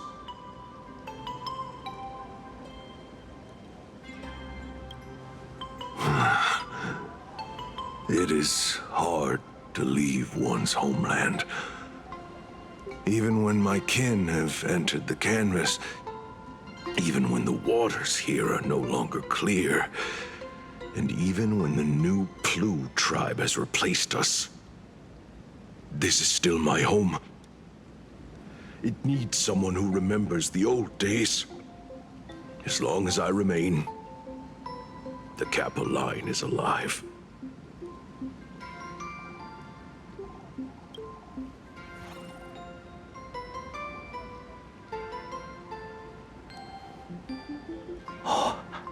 Lady Graphia is the one who guided all Imagine. Her name shines like moonlight through my dimming memories.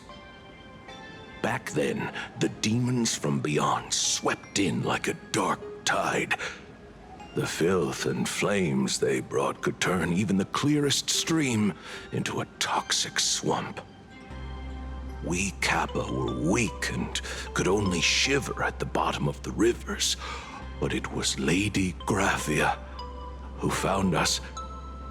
She encouraged us, saying that every drop of clean water held power against the darkness. She taught us how to use water to protect the displaced mortals and wash away those impure monsters. Though our impact was limited, that was the most heroic era for my kind.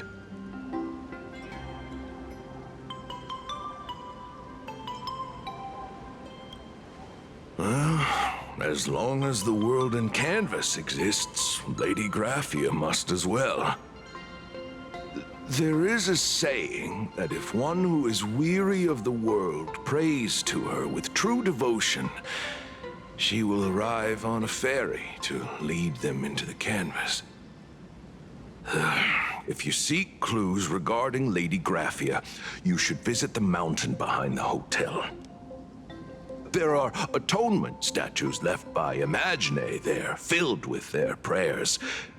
It is also the site of Graphia's former residence. Casper likes to wander around there.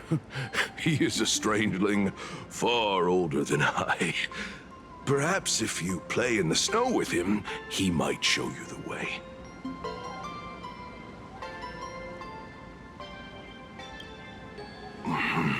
That is all I can tell you.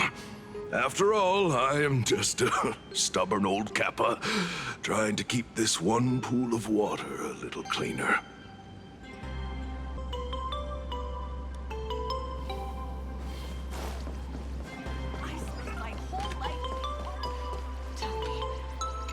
So, you're here looking for Graphia's whereabouts on behalf of that Intellitron executive. I think it's unlikely that the mother of Imagenesis will see her. If she wanted to see her, it would already have happened. The IPC has practically turned the world and canvas upside down. You know this, right? Over 140 years ago, they brought in hackers from Punklord and did everything they could to blast open the passage between reality and the world in canvas. I think disturbing her world in canvas like that must have upset the mother of Imagenesis.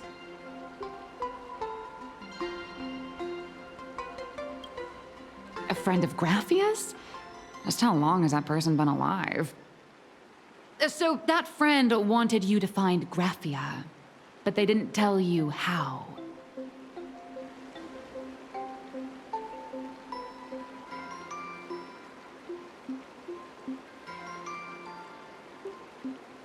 The only thing Evanesia left that could be a token is the mask she painted herself, right?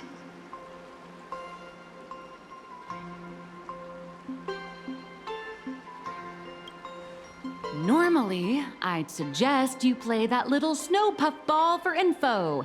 That good luck with your inquiries line definitely had a subtext. But since you're asking for a bright idea, you must have heard that in a certain corner of the universe, there's a mysterious ritual that can summon historical figures to the present day. The Holy Grail War!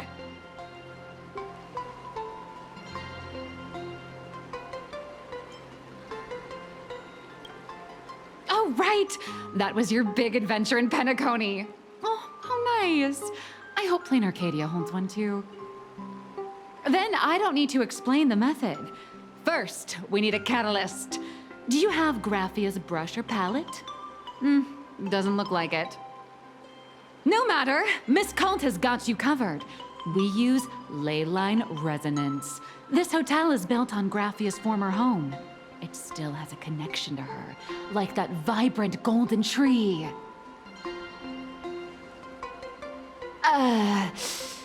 Wait, you aren't actually falling for this, are you?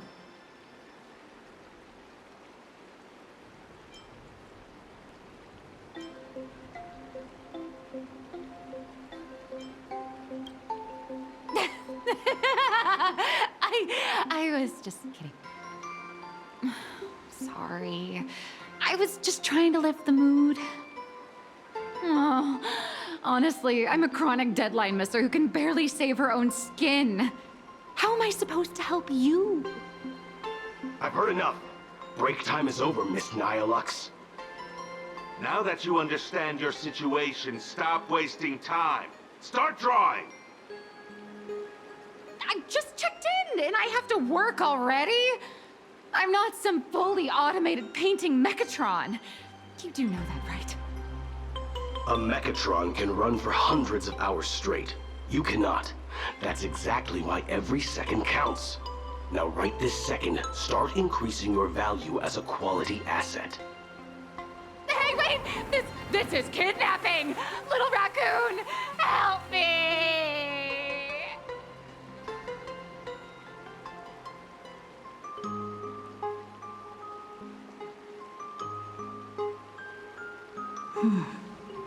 Nihilux has a point. If that Casper guy is a survivor from the Sindarth Age, maybe he really does know something. Anyway, I'll start by asking around here.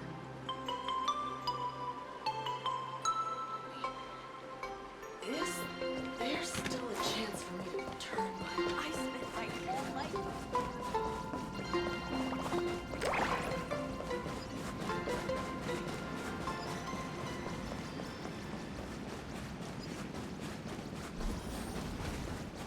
Casper? Are you there? Nope. I'm not.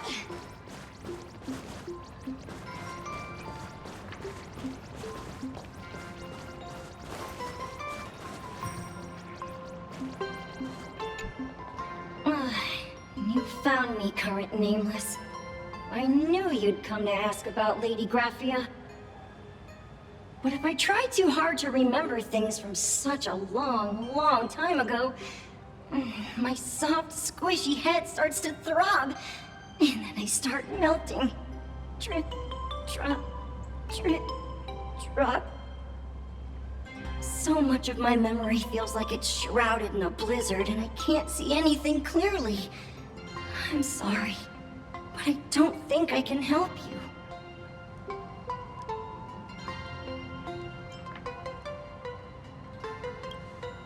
A snowball fight?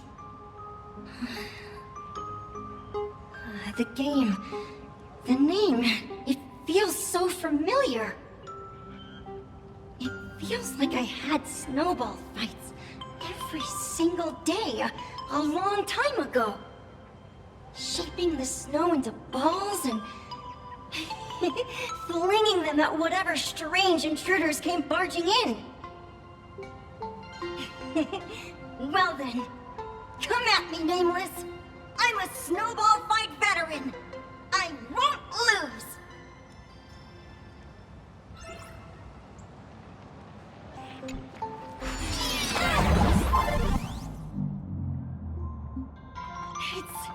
snowing!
You'd better be good at dodging, Nameless!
Things from the Cinderth Age are still a bit blurry.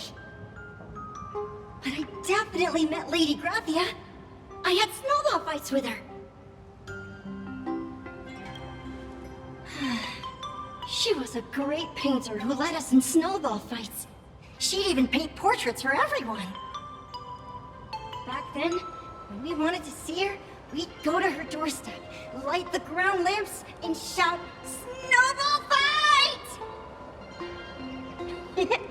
Then Lady Graphia would poke her head out of the window upstairs, unfurl the scroll, and whoosh!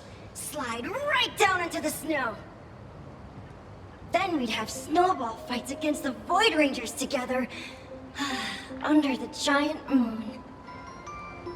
If we won, I got to swallow the Void Rangers whole. They were so crispy and tasty.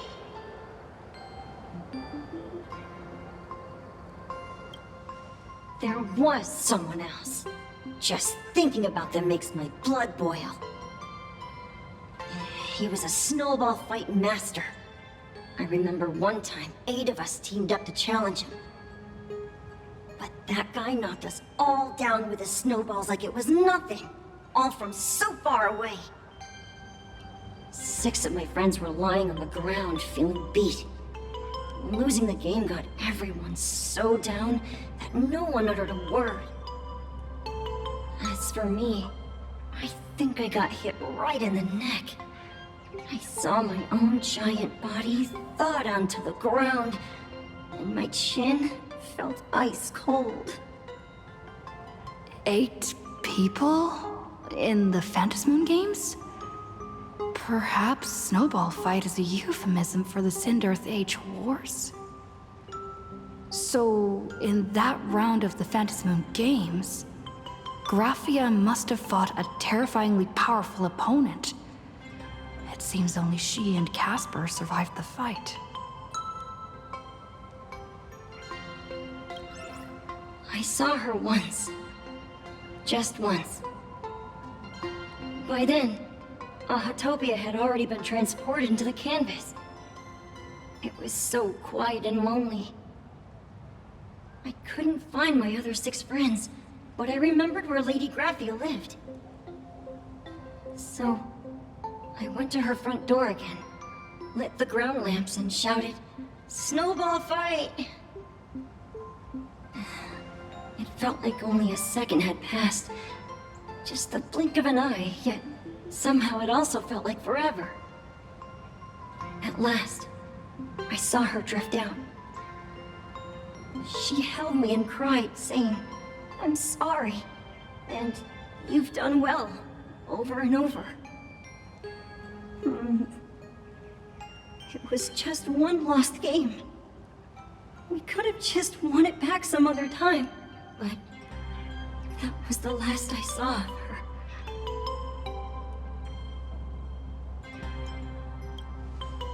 Why are you saying that too? It's making me feel all strange. That's about all Casper can remember. If you're still up for fun and games, come find me for another snowball fight sometime.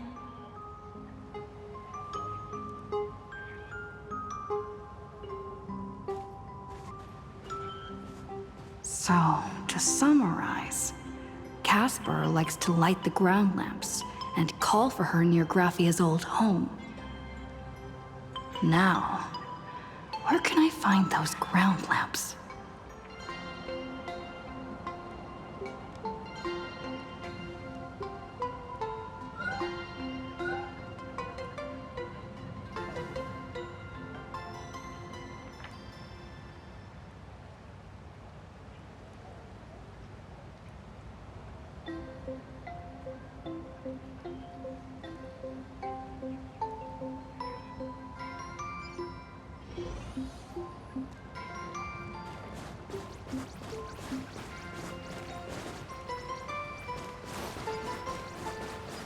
Even next to such a lively hot spring hotel, there's a secluded mountain path like this.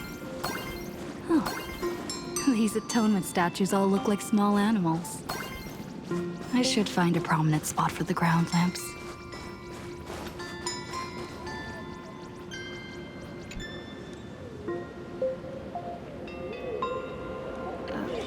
These 2 little lamps don't look reliable at all. Whatever. It's not like I have any other way.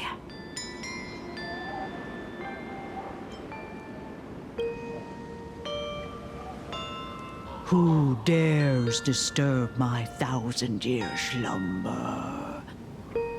Not only will I refuse to grant you 3 wishes, I shall also lock you in my canvas to suffer in my stead!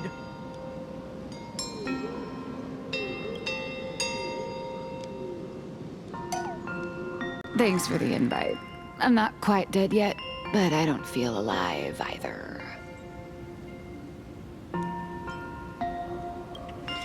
I'm testing the deadline. I snuck out. This mountain path is so quiet and secluded. Ooh, what a great spot for a night stroll, listening to the calming sound of the springs. Who knows? Maybe my inspiration will flow again like these waters.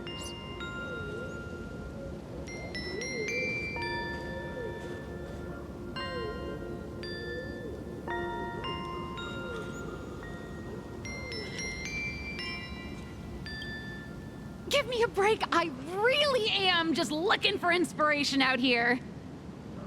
Look at this old stone statue. Ooh, doesn't it look like Hemicat? I just reached the real versus fake Hemicat arc in my comic. Let me pay my respects. Maybe Graphia will bless me with enlightenment. Miss Colt, when did you sneak out? That was fast. I let my guard down for just 1 second, and corporate asset, I mean Miss Colt, escaped. Now that's scary. No way are you running away and taking our jobs with you. Good thing this kind lady spotted where you were headed. Otherwise, you might have slipped away for real. Let's go. Back to the room to finish your work. Come on, not again! Little raccoon!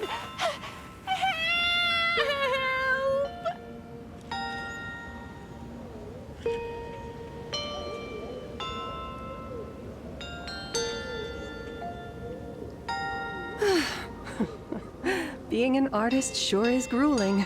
I remember being held in a room and watched by 6 or 7 people, too. I wasn't allowed to leave until I finished painting either.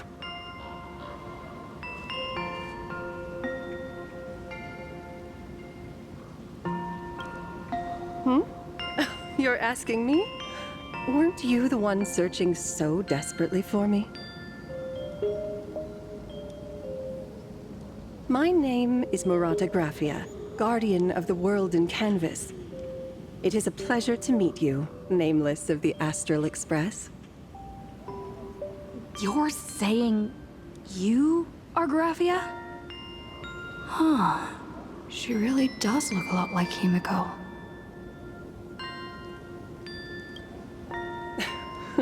Child, you were the one who lit the ground lamps, were you not?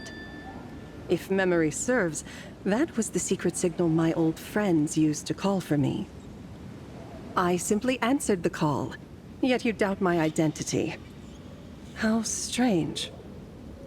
Let me think. I believe I know why you've come to find me. The arbitrator of the Phantasmoon Games asked you to tell me that our old enemy, the Demon Lord from Beyond, has returned. Am I correct?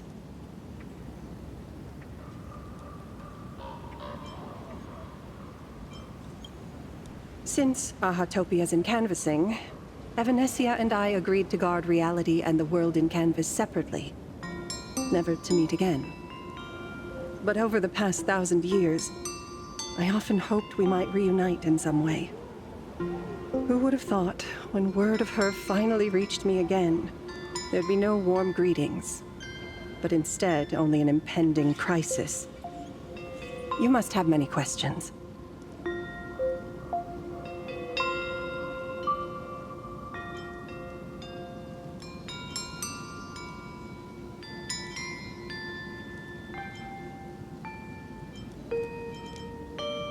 My, you certainly have a lot of questions. But before I enlighten you, during the Cinderth Age, that demon lord from beyond once took the form of a friend to infiltrate the Resistance, causing catastrophic casualties. I must confirm your identity, Nameless. Do you carry a token from Evanesia?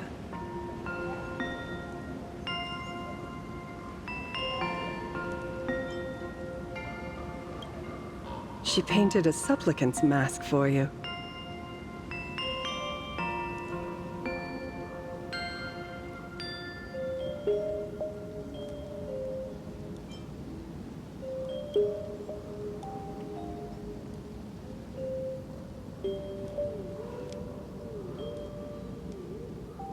The secrets you seek are many and tangled. Perhaps I should start by telling you a story. 1,000 years ago, the legions of the demons from beyond descended upon Ahatopia, marking the beginning of the Cinderth Age. For the destruction, taking a life is easier than brushing aside a feather. Among the countless victims, a baby girl was saved by a painter from the brink of death. He took her in as his daughter and named her Graphia. To protect his daughter, the painter kept her confined to their home. While the fires of disaster swept across the land, Graphia lived in seclusion. Until one day, a falling star streaked across the dark sky, and a deafening roar shattered the silence of the wasteland. Unable to contain her curiosity, the young girl slipped out of the house to follow the sound. And so she saw it. Beneath the cold Phantos moon, a tower of infinity stood on the mountain range at the edge of the horizon. This tower had countless windows and rose section by section, slender and tall. More than an actual tower, it looked like a wounded iron dragon that had fallen to the earth.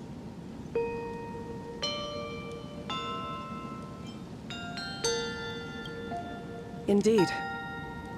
That tower, which stood only for a moment, was the crashed Astral Express. And Graphia's family name, Murata, came from the wondrous sight she saw. At the time, the wrecked train was surrounded by countless abominable monsters. Amidst these foul enemies, a few warriors in strange attire fought tirelessly. But they fell, one by one, unable to withstand the endless tide of monsters. It was only much later that Graphia understood that those who fought and died for Ahatopia shared a common name. The Nameless, who walked the path of the Trailblaze. That was the day that Graphia stepped into the mortal world. Her life as the mother of Imogenesis began. In a long, drawn-out war, fought at a severe disadvantage. She was forced to seek the aid of the Phantos Moon Games, attempting to use the mighty power of an Ionic ritual to lock the terrifying demon lord from beyond within a limited battlefield. This was also the first time in the history of the Phantos Moon Games that the 8 supplicants joined forces to confront a powerful enemy from beyond, the Lord Ravager, Asat Pramad.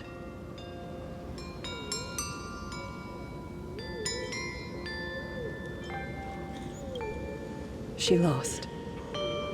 Graphia did not win the Phantos Moon Games, nor did she manage to kill Asat Pramad. In the final days of the Sindirth Age, she gathered every ounce of wish power to paint the world into a scroll. Using herself as a nail to steady the canvas, she sealed the Lord Ravager outside.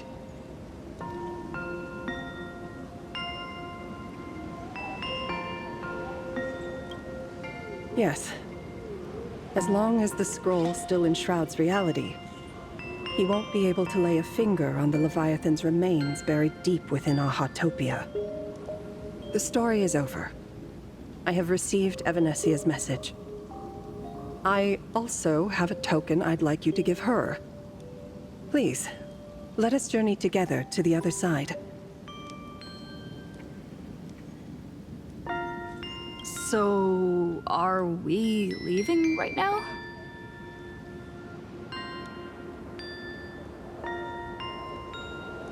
No, there is no need to rush. You have a friend here who is lingering with a heart full of farewells. You mean... Blade? Follow this path down to the riverbank of Myriad Wish Grove. You'll find many Wispe gathered there. When you are ready, choose a Wispe. Whisper Graphia's name and your wish to cross over to the other shore. Then release the Wispe into the river. When the time comes, I will bring the ferry to deliver you into the canvas. Graphia vanished? How elusive. Anyway, I should head to the riverbank of Myriad Wish Grove first.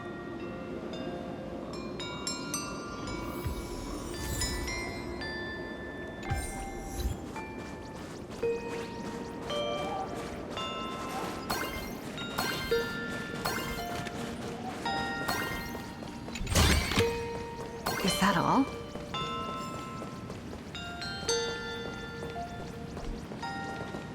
I've heard that in the same forest, giant trees will fight each other for nutrients. How about this? We just feed Shuhu to that tree in the courtyard. It would save us a long trip. Say something. Didn't know you were a forestry expert. I'm not joking. I'm serious. If the Elwood absorbed another emanator of abundance, it would likely bring about an even greater catastrophe. Right now, there is no other option besides the Veracity Husk. If the abundance grows too strong, the Ambrosial Arbor loses control, and the Arcadia is doomed.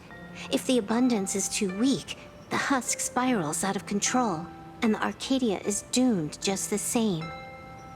It's called an Arcadia, but the whole thing is built on a razor's edge.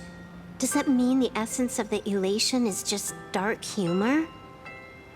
You're afraid. I'm not. I respect your choice.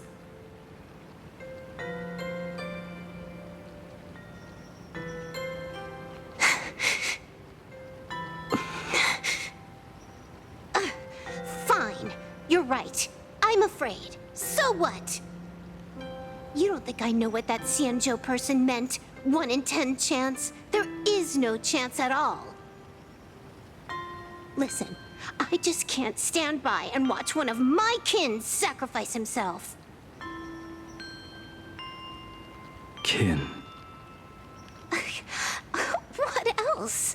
Friend? Colleague? Playmate? The guy who carries my bags when we go shopping? I suppose all of those fit. Fit? How? Sometimes I can't tell if you're actually dumb or just playing dumb. I hear you. Just assume it's the former. Simpler that way. My mind is made up. You should understand. Misplaced emotions will only cause the mission to fail. You really are just playing dumb. To be honest, I'm the same way. If I could see Firefly cured of her illness, Kafka finally finding the heart she's looking for, and that girl reclaiming her future, then I'd be willing to pick up that level 999 cartridge too, even if it means becoming nothing but a shadow of the Dark Zone. Don't. At the TV tower, you already severely overspent your time. Don't touch that thing again. Besides, why are you telling me this? You should tell them yourself.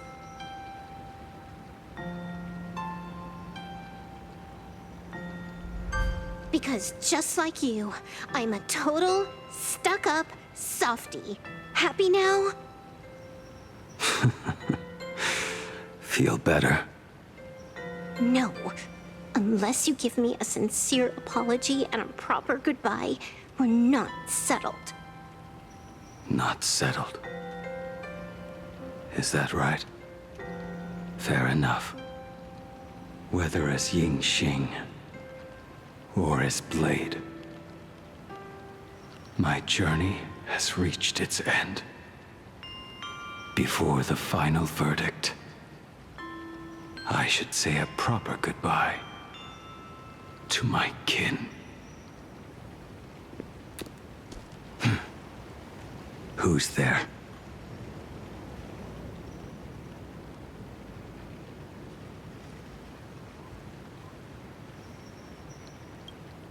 Next time, it'd be better if you didn't try to sneak up on us like that.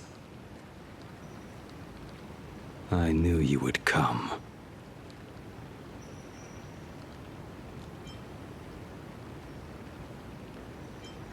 I met the legendary Graphia. She told me a way to enter the world in canvas. If we simply chant her name and release a Wispe into the river, she'll come to ferry us. A legend from 1,000 years ago. And she's actually still alive? It really makes sense. After all, you two are practically the same age. Knowing that gives me a bit more hope that you can actually make it back. Then let's begin.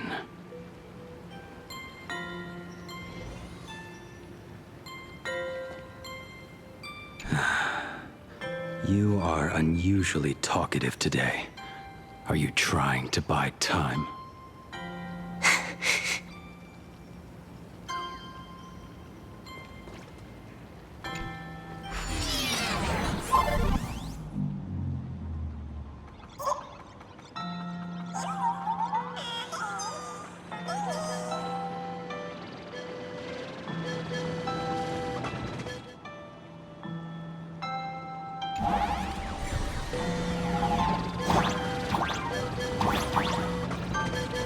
Little one, I choose you. Everyone, let's go find Arcadia!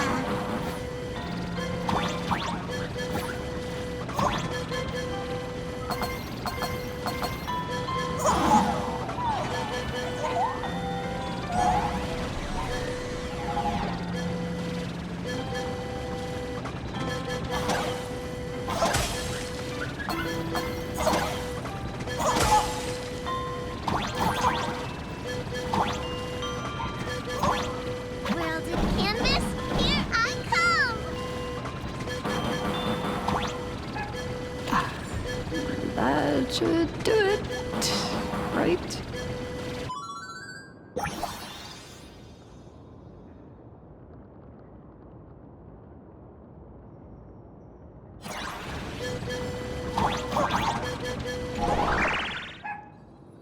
I summon Graphia, mother of Imagenesis.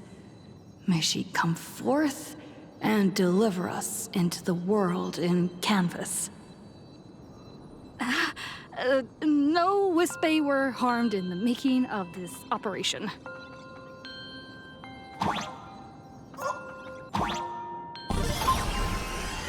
Graphia! Graphia! Everyone, into the world in canvas! How odd. This time, the visitors actually know of my existence.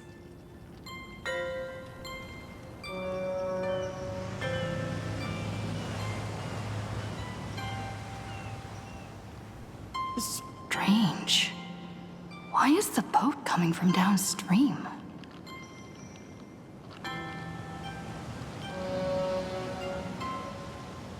I heard your call, and have come by boat to guide you across. Greetings, travelers who seek to leave the mortal world behind. It is a pleasure to meet you. Oh? Not an Imagine, but someone here to settle the past and family members seeing them off? I guess so. The power of abundance. What a nostalgic scent.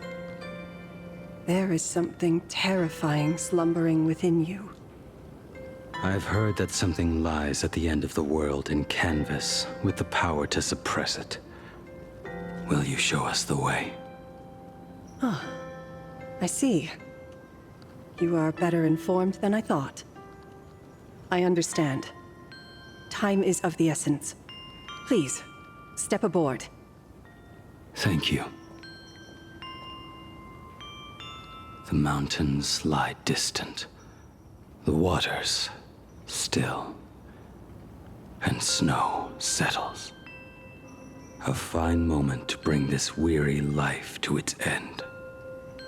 Bring a weary life to its end? To my eyes, the power taking root within you is far from withering away. It's just a matter of time. The journey downstream is long. As is custom, I must collect your past stories as fair. I shall use them to paint the path forward, which will guide us to the other side. My past stories. I am not much of a storyteller. There is no need to weave your thoughts into a complete story. A single memory, a single breath. These too are parts of your past. Only by letting go of the past can you truly set forth with an open heart. Is that not so? Go ahead. Say something. I'm curious too.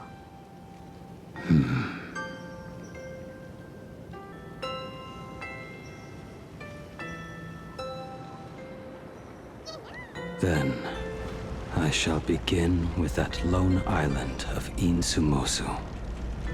It was a desolate wasteland, untouched and forgotten. Desolate, cold, the perfect place to lay the dead to rest. I planted rusted, broken blades in the wasteland as a mark of my departure.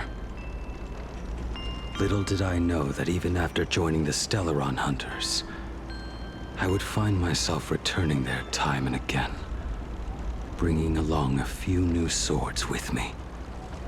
Their owners, some of them sought my life, only to fall by my hand. Others simply wished to see me one last time, as their own lives flickered out. I was once a craftsman, and those swords, they were all my own creations. I erased those wordless monuments for my old friends, one by one, until they became a forest of broken blades. And what about me and my sword? When will it finally join them in that forest? I will follow your words with my brush and paint the ideal end.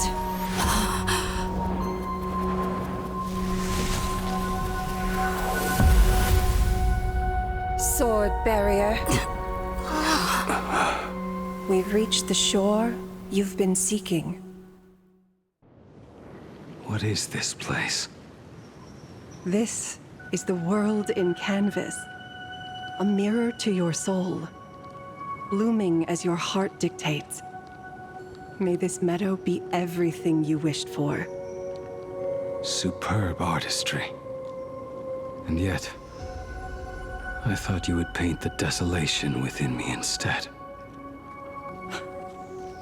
Desolation?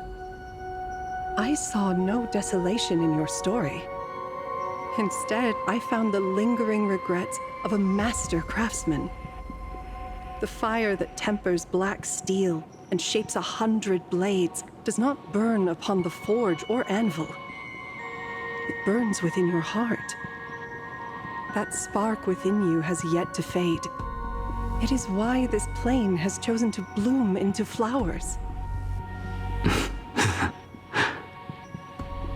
We've got no clue what you two are on about with all this cryptic talk. But you smiled just now, didn't you? No, I didn't. We should go.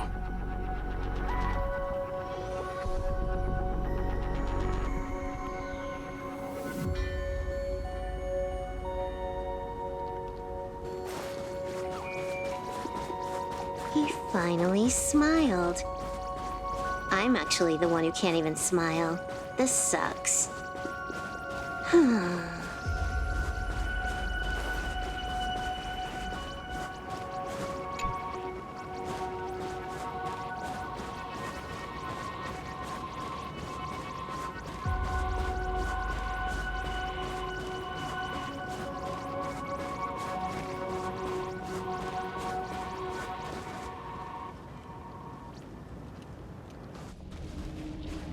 We have reached the end.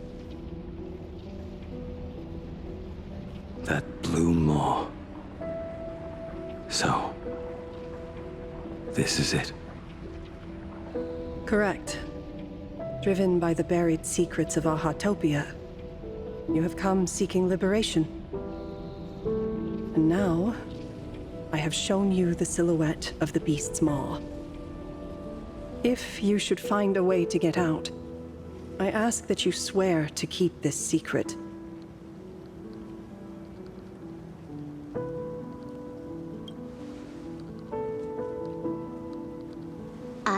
keep the secret. That blue maw, can it truly consume the abundance? Only a beast of insatiable hunger can end a plague of eternal growth. I have stood watch in this realm for a millennium, beholding the eternal conflict where the veracity and the abundance remain locked in strife. Oh, undying soul, the fate that awaits within those depths lies far beyond the reach of our conjecture. Perhaps you will vanish into nothingness in a mere heartbeat. Or perhaps you will endure a millennium of gnawing, constantly regenerating only to suffer once more, with liberation remaining an elusive dream. Beneath that calm of yours, I can feel an old friend lingering. Agony. This is the price I must bear for becoming one with the canvas. You're telling me if he leaps, he has to stay down there and be torn apart for ages? I'm not okay with this. Yao Guang never said anything about this when we went over the plan. I have lived for nearly a millennium. I stopped wishing for a swift end a long time ago. If the Leviathan does not consume me utterly, then I am still alive. And until that moment comes, I will pin Shuhu to the anvil and swing my hammer once, twice, and again, and again.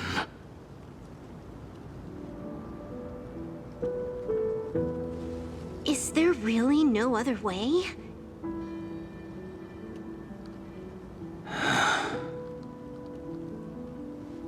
Silverwolf, I was never one for sentiment. I'll only say this. In my past life as a smith, I made it a point to forge something for those friends I found tolerable. But ever since I joined the Stellaron Hunters... Oh right, I get it. You want me to go back and take apart that box Kafka uses as a footrest, right? You already took it apart? A long time ago. Quite a few treasures in there. A master-crafted blade, a game controller, and a portable reactor. That's the armor core, reforged from the remains of the Glamoth Queen. Oh, and a cat-scratching post. When did you find out about these items? You? You mean we.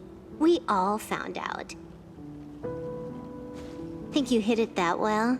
Please, give me a break. We're a pro team, you know.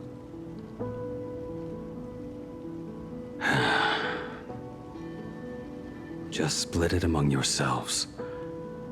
Consider it a keepsake. Kafka should be the one saying this, but... You are the most perfect blade the Stellaron Hunters could ever have.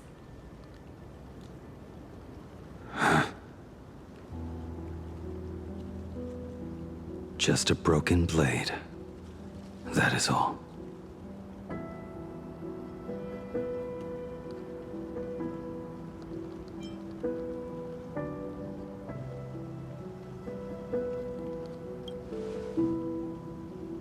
You talk too much.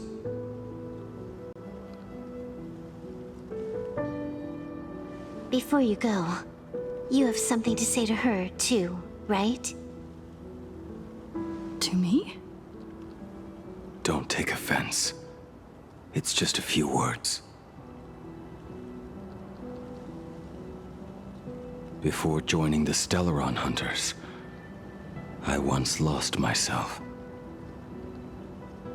Unable to see the future, yet unable to reclaim the past. Just like you when you were first reborn. Whether we chose this path, or were forced onto it. Leave no room for regret. And never deny the path you've traveled.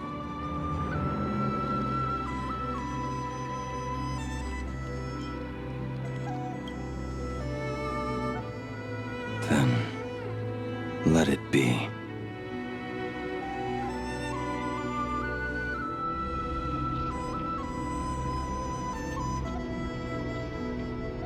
It's time.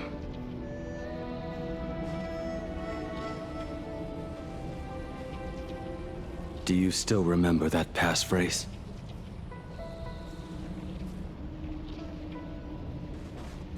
No need to step forward. Just recite it in your head. 3 of a kind. 2 pair. Ace. Go.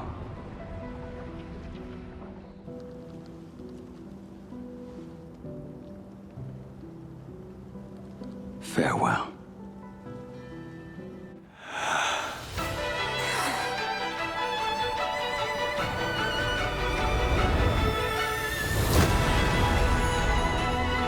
Let everything end,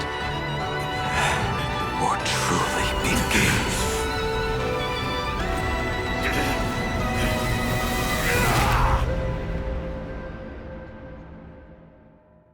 In the final moments of your life, what will flicker through your mind?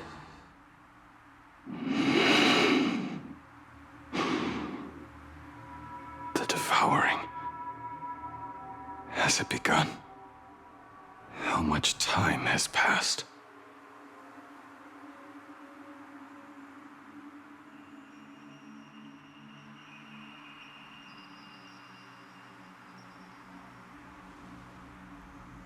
Sea of clouds.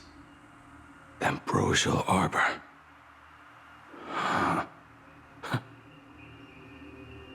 To think that with death so close, this is the scenery my dreams would conjure. My heartbeat. It's barely audible now. Shuhu. Are you still alive? Am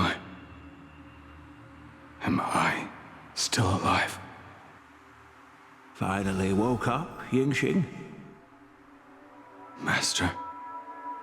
I am sorry. You have the wrong person.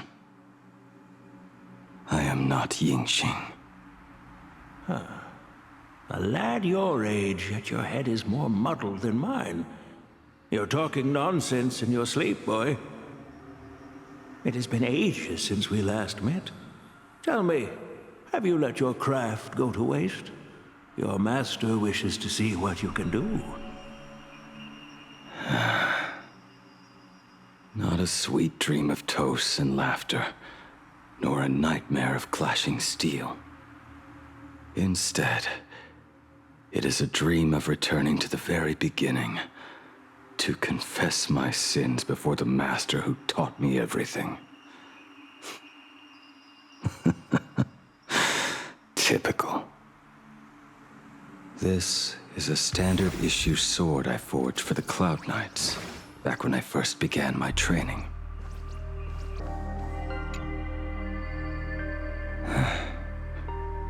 Looking at it now, it is a crude piece of work. Senior Frater, are you truly from a short-lived species? Why do you ask? I mean, no offense. I just wondered, why would you come all the way to the Xianzhou to learn the craft? My home became a grazing ground for those boars and beasts. My parents, they're fertilizer. Unlike you, I won't live to see them wiped out. but my blades will. Look at this blade. Fresh from the forge today. I made it. That is so cool! Stop flattering me. This is just a standard issue sword for the Cloud Knights. According to the template, its name should be New Blade 01. Senior Frater, how could you so thoughtlessly name your own creation? The very first assignment Elder Huayan gave his disciples is what defines a blade. He always says a name carries the weapon's destiny. A lone cloud drifts. A crane departs the woods. Let's call it Departure, Junior Frater. Senior Frater, I thought you'd go with Lone Cloud or Guyun.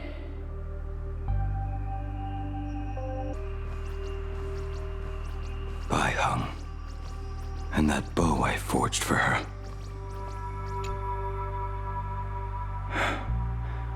In the end, it was I who forged the greatest sin. For me? Thank you. I told you, didn't I? As long as you set your heart on what you love, nothing can stop you. Hey, did you give this bow a name? I named this bow Lure after a mythical steed from the primeval Imperium. Legend says it was one of the Emperor's finest mounts, a divine beast that could tread over any chasm and lead its master back from the brink of death. How did you get so off track? Why pick a name meant for a horse? That won't do. It does not suit me at all. I'm gonna call it Recurve Bow. That sounds terrible. It's like my mother naming me human. At least change it to something elegant, like Winding Stream. Fine. Have it your way. Look at you! Skilled with both the pen and the sword. You really should not be trapped in this flame wheel forge for the rest of your life. Hey, perfect timing! I have a few friends getting together on the Lafu. Wanna come along? Staying in a single place your whole life. That won't do.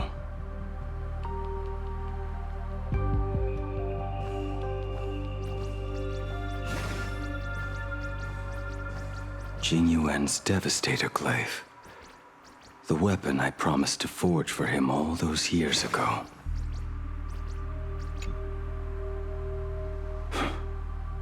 Old friends have drifted across the stars, but he remains. A genius. I suppose Master Jing Li's swordplay should be no trouble for you then.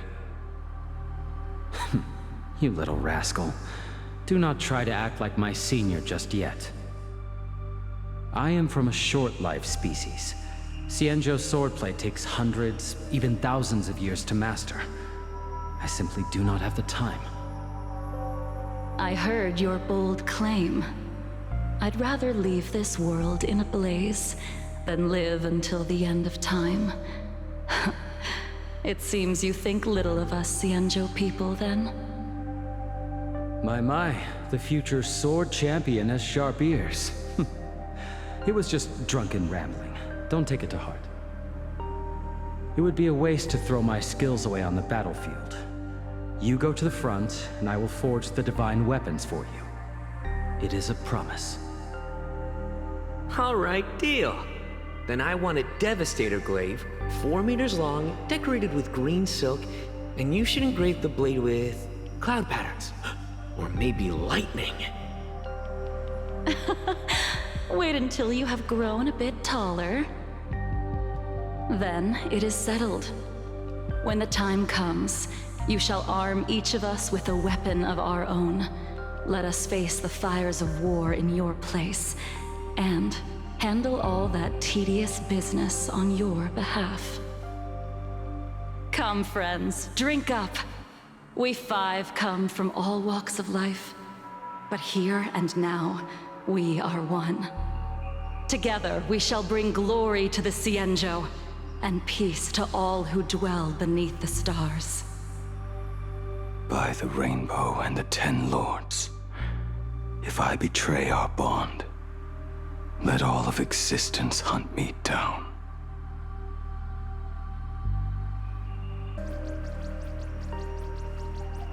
The prosthetic arm and sword staff for Mr. La Mancha were works created by my master and me. He came to visit me even after I was cast into the shackling prison. Yingqing. No. Yingqing. How did you end up like this? The shadow has tasted the flesh of abundance within you.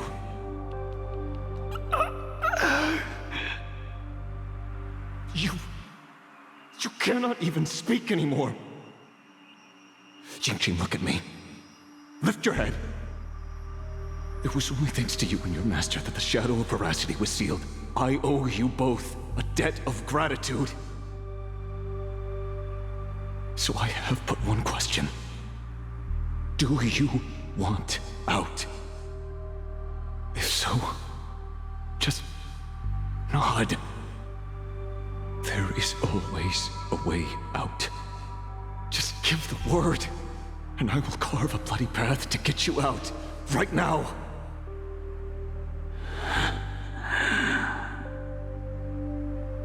There is no need. I must atone for my sins. Perhaps if I had taken you away from Flamewell Forge back then, your fate would have been entirely different. I respect your choice, just as I did all those years ago. Pity. So much in this world does not go as we wish.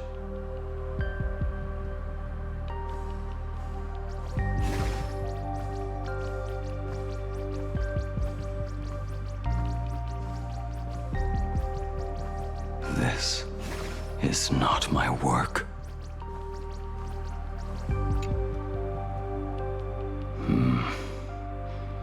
This was where my life as Blade began. So you're Blade. You sound like quite the expert on swords. Oh, good timing. What do you make of the sword she's carrying? The blade itself is fine, but the technique is wrong. Swordsmanship is no song and dance. Power starts at the feet. Only when the eyes and mind follow through will the strike land. My, oh my, Bladey. You really are the ultimate blade critic. Since you have so much to say, Master, why not forge a legendary blade for each of us? I put down the hammer a long time ago. My hands cannot do what my mind wants anymore. Fighting with a weapon that does not suit you is just a quicker way to die. From now on, if a sword is needed, let it be mine. This shell of mine is the only blade there is.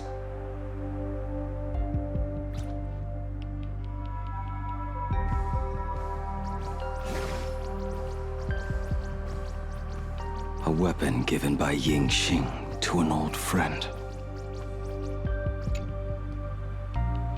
But we are no longer who we once were to each other. Who I am does not matter. What matters is, do you remember this weapon?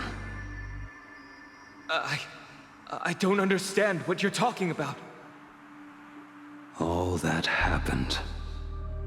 You think you can just walk away from it all?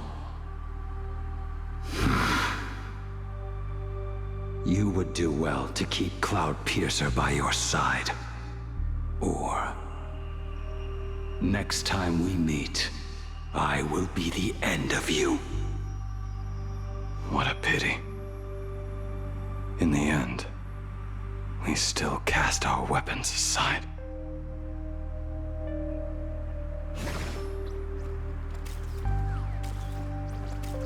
Apprentice, come here. Finally. Is the end in sight?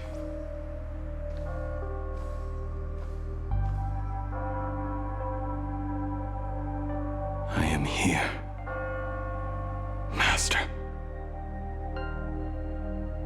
Good. I have waited a long time for you. You have seen every blade I have forged in this life. Fine work. Somewhat flawed, perhaps, but their edge is undeniable. The marks of a true master. Gazing upon the weapons I forged in days past, I can only feel a surge of endless regret.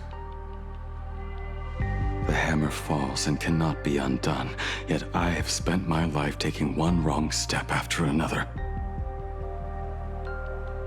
I betrayed my friends and broke my oaths. Even with these divine blades, I failed to protect those I held dear. My hands are stained with blood. I loathe the reflection it casts back from my blade. But what weighs heaviest on my soul is the debt I owe you, Master. In this life,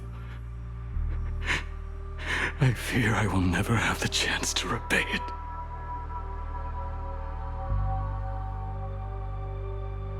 Let it all out. You feel a bit lighter now, don't you? But isn't there one last piece you have yet to show me?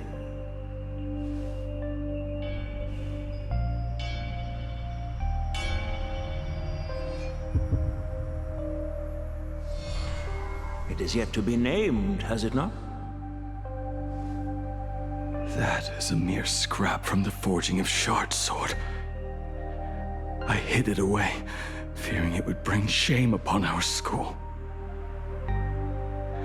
Master, how did you...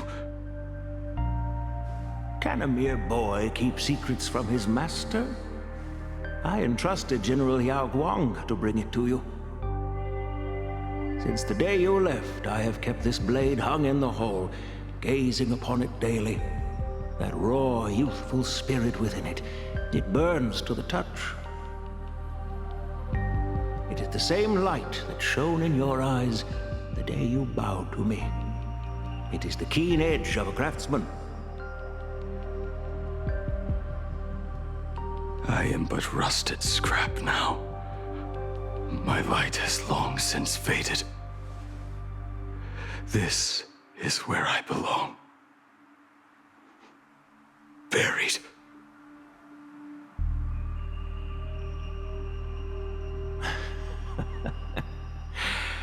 Crushed ore, old materials, rusted iron. As craftsmen, we spend our entire lives in such company. Waste not the bounty of the world, but perfect it through craft. To take what is useless, to take every failed scrap and forge it anew. Isn't that our very mission as craftsmen? Even for a life that has reached its end. A life built on nothing but mistakes. As it is with the work of a craftsman, so it must be with the life of a craftsman. Do you still remember the question I once asked you? What defines a blade?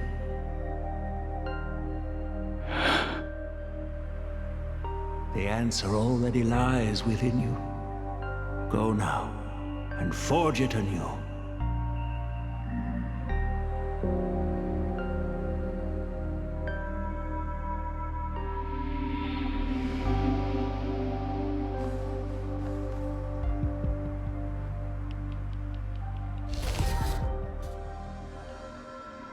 Forge it anew. Interesting. Now I wish more than anything that I could just live a bit longer. Ying-Chi himself said that back when he was nearing his end. Shu-Hu. You fought me all this time and leapt into the Leviathan's maw. Nothing more than a bid to drag me down with you. A pity, truly. For so long as a single soul in this vast world prays for abundance, I shall return to bestow my grace. And now, I have come in answer to your prayer. Within the Leviathan's maw, I shall grant you 1,000 years of agony, as your flesh will be remade, only to be devoured again and again. You shall find no release. Is this not exactly what you call forge it anew? Poor child.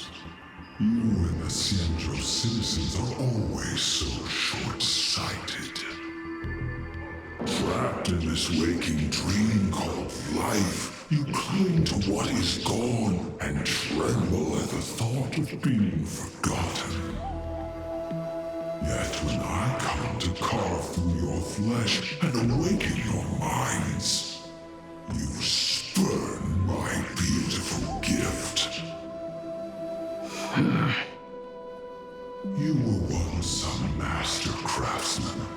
You should know best about the beauty of shaping. I can grant you the power of reshaping life and death, bringing those you loved and lost back to life. Let your friends return to this world again and again, giving you the chance to right every single wrong. Righting wrongs. You mean by carving out more walking husks like me? Things that crave an end they can never reach? That is but a fleeting pang, a necessary tempering on the path to eternity. If you persist in spurning this gift, this maw shall become your prison for all time. Your body will churn for millennia, caught between being digested and reborn. Every inch of your flesh will remember the agony of being ground to pulp, until your very will dissolves into nothing, leaving only a hollow husk that can cry out my name. Are you done talking? Do you truly believe that I am the only prisoner here, Shu-Hu? You are the one bound most tightly by your chains. For so long as a single soul in this vast world prays for abundance, I shall return to bestow my grace. You are nothing but an echo of them, a slave trapped within your mission of compassion. You mock our obsessions. You are Yao Shu's most pathetic prisoner. Are you trying to provoke me? No. I am pronouncing your sentence. I never dove into this abyss for the sake of a mutual end. I came for forging. As long as you cling to life, you must keep reshaping this body to fight back the gnawing from the veracity. And that struggle is exactly what I want. Let the maw of this Eon husk be the furnace. Let our undying flesh be the iron. And let death, 1,000 times over, be the hammer. Right here, I shall forge and recast you again and again. Not to destroy you, but to create a cage that can hold you prisoner for all eternity. And the thorns of this cage shall forever be aimed at that savior who branded you with your mission. Yaosha. Are you ready? To turn your vengeance against your god?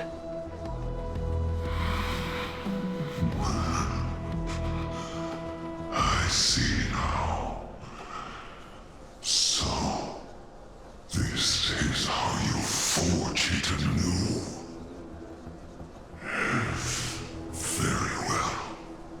Let us see how this duel between the condemned unfolds.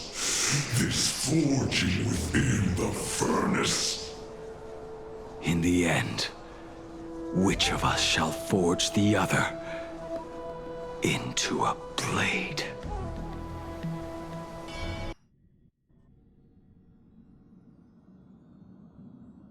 When reunited with family after a 15-year separation, 22% of organic life forms will weep and embrace, whereas 59% will exhibit indifference or outright rejection.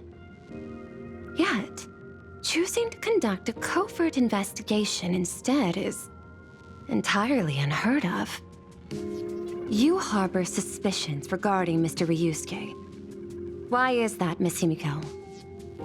Before Star Rail Fest began, I stopped by his office to look for the family's records on the Phantom Moon games. Out of concern, or perhaps curiosity, I leafed through his portfolio. The artwork was magnificent, with each piece serving as a microcosm of a different planet. That was when it suddenly dawned on me.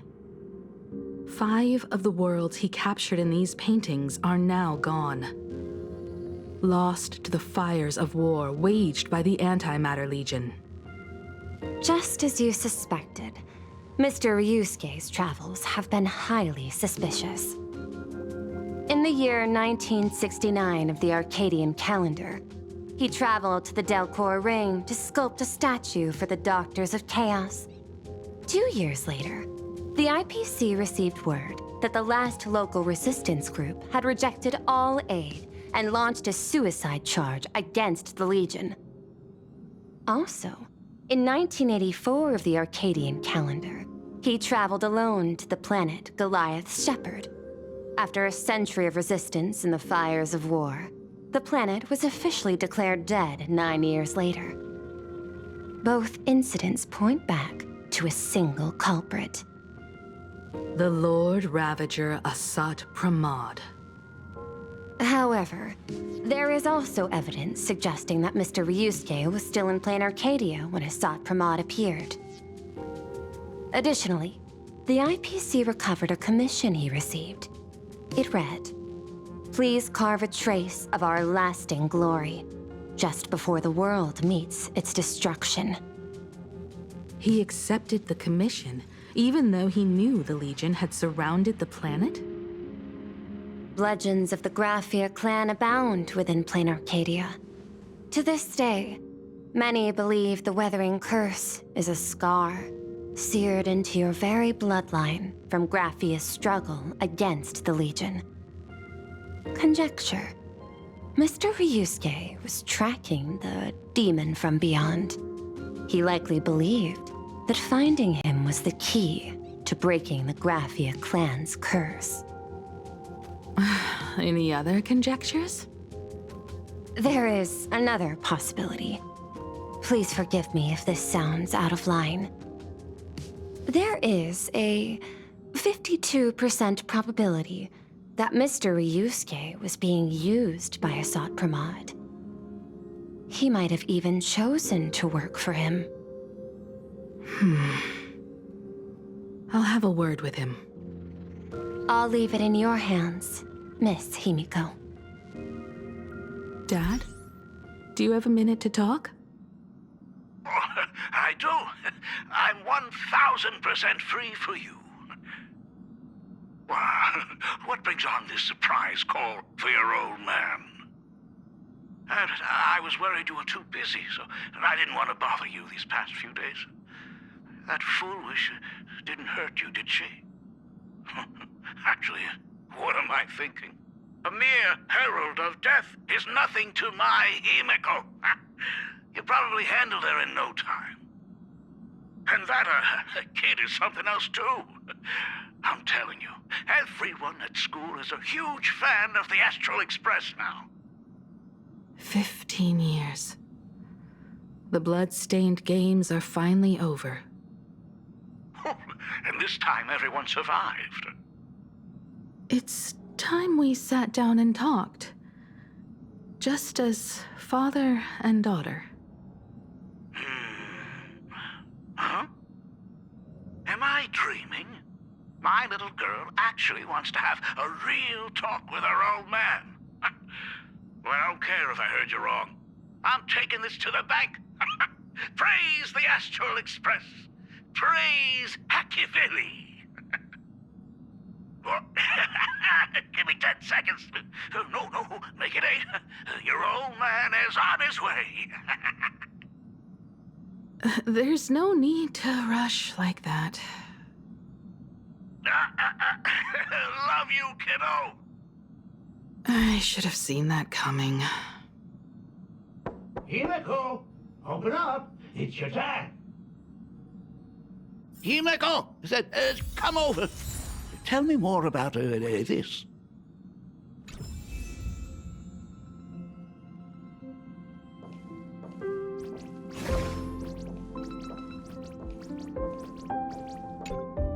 I originally planned for us to meet at the school, but since you're already here, let me show you around the Express.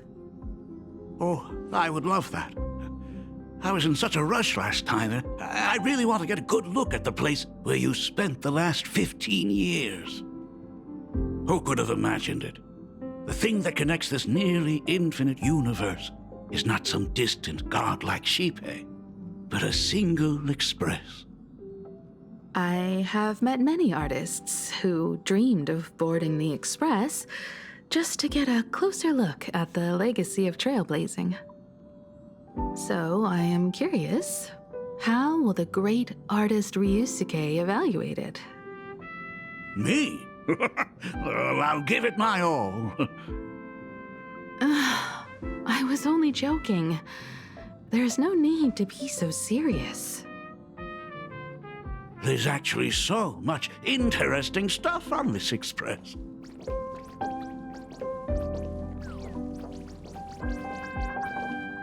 This table is kind of different from the others, isn't it? I mean, they all look alike, but this one doesn't seem authentic. A lot of old furniture was destroyed when the Express crashed. Pom-Pom and I spent quite some time picking the right replacements. Out with the old, in with the new, huh? Well, the Express has been running for years, so it's only natural to have to patch things up every now and then. You must have had a hard time keeping it running. It's not that hard. I'm used to it.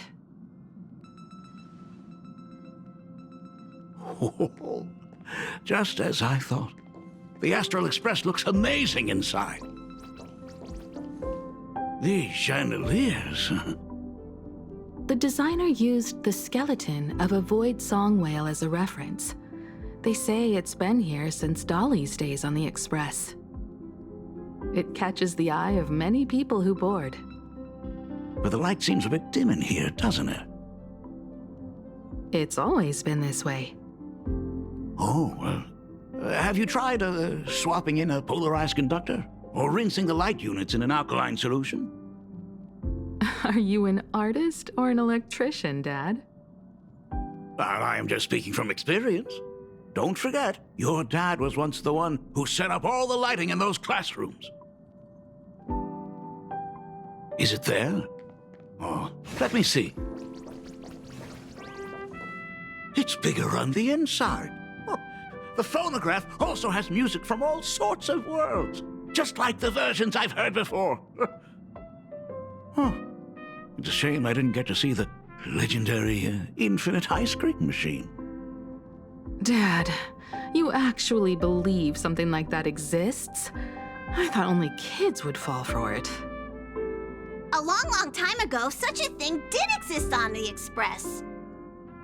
When the Express passed the desert planet Talon, Granholm left the machine there. Now, it has become a popsicle planet. Conductor! Long time no see. Your fur looks a lot smoother than last time. Really? Thank you very much. Hey, my daughter Himeko finally opened up to having a heart-to-heart with me. What a special moment! Pom-Pom will leave you to it then. They say family is one of the most precious treasures. Pom-Pom believes we should cherish them. See? I told you. This time, Dad wins. Oh, Himeko, you may be a fully capable navigator now, but sometimes experience still beats youth.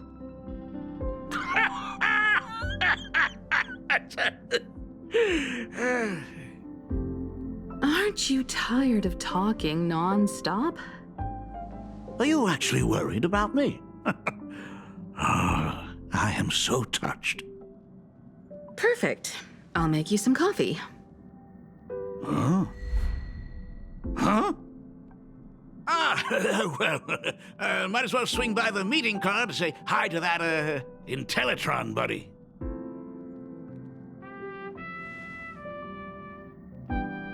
Pom-Pom finds Himeko's father very easygoing. Himeko, come on. Let's walk together.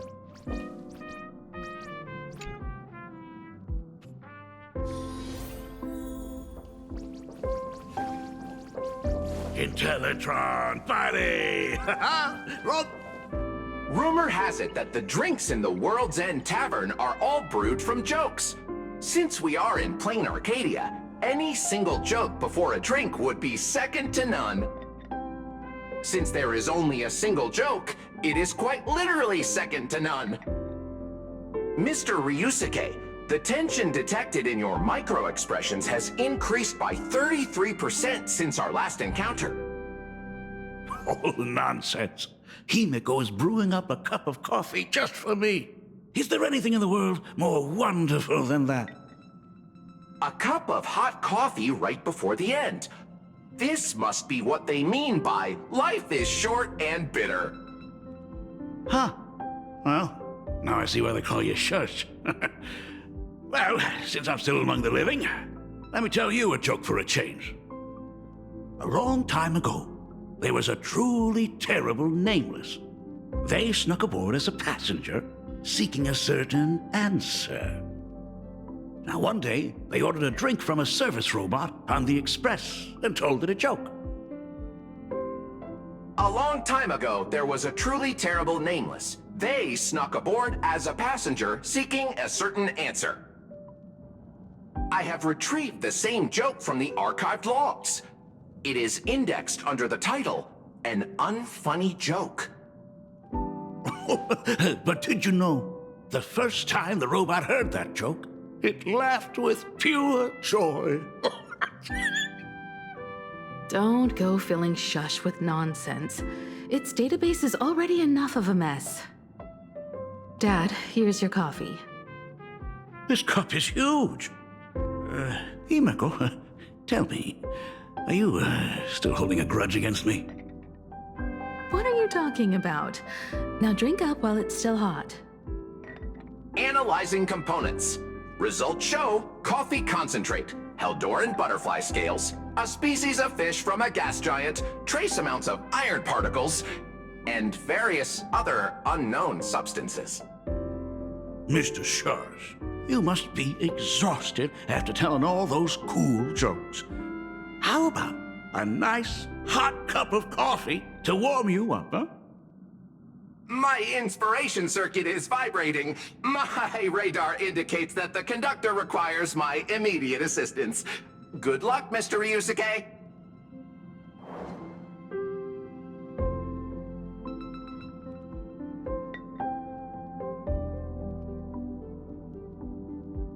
Oh, Himeko, if I do not make it out of here, please deliver my resignation to Miss Dolly. Tell her I will not be coming in tomorrow, which is really no different from any other day.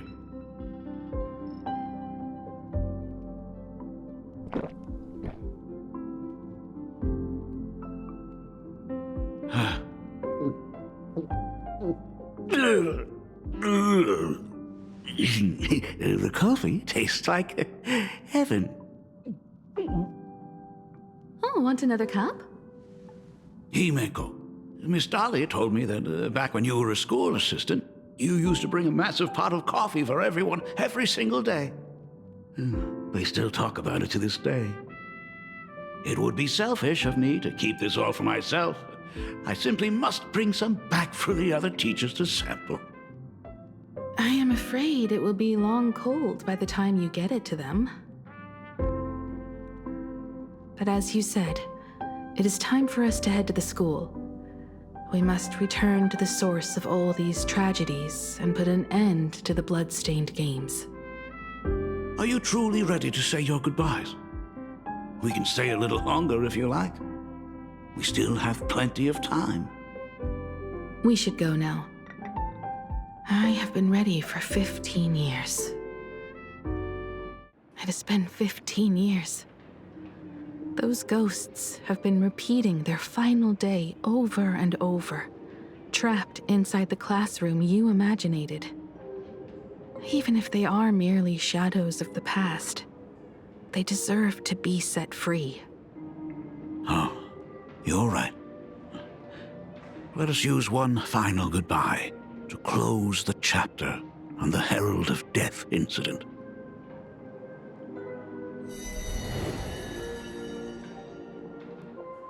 Senior, you are back! We are all waiting for you. Sorry I'm late, everyone. It's okay. Thank you so much for coming.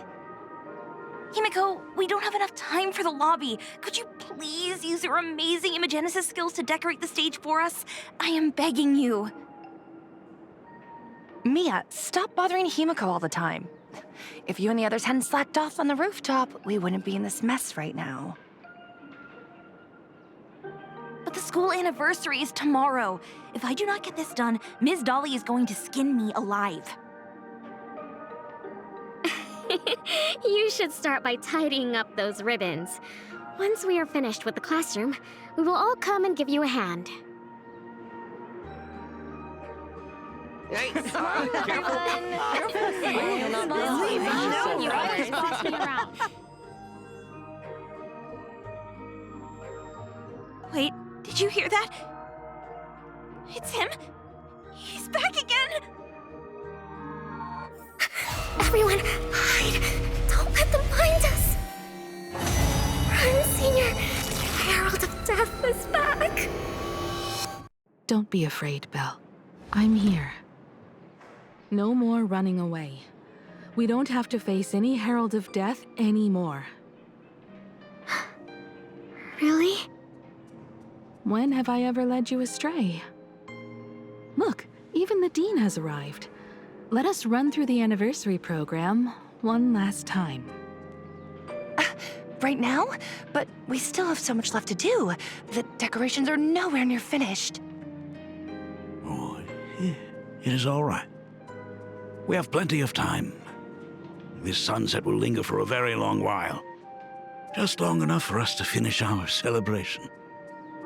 I hereby declare that the Graphia Academy anniversary and the graduation ceremony of 1984 has officially begun. Since the other grades are not with us today, we shall keep the proceedings simple. According to our school motto, every student must truly understand their purpose before they depart from these grounds. Students, have you all discovered who you wish to become? Why so serious? it's only a rehearsal. Well, in that case, I'm going to be an artist. And not just any artist. I will be even better than you, Senior. I plan to study at the Intelligentsia Guild. I want to learn how to create even more interesting imaginae. I want to study cinematography and become a director. I want to capture every single moment of happiness in the Arcadia. I hope that in 10 or even 20 years, you will all still hold these dreams close to your hearts. And now, please welcome our distinguished graduate representative, Himeko, to the stage to offer her final blessing to the graduating class. Our senior is doing this? That doesn't happen a lot. Himeko? Are you nervous? Relax. Give us a smile. I do not know what to say on an occasion like this. All I know is that this is a comfort the living leave for themselves. But take that step forward. Go and embrace tomorrow. Become someone that the person you are today would be proud of. Congratulations to the class of 1984. Senior, don't miss us too much. Himeko, see you around. Himeko, what's with the sad face? It's not like we'll never see each other again.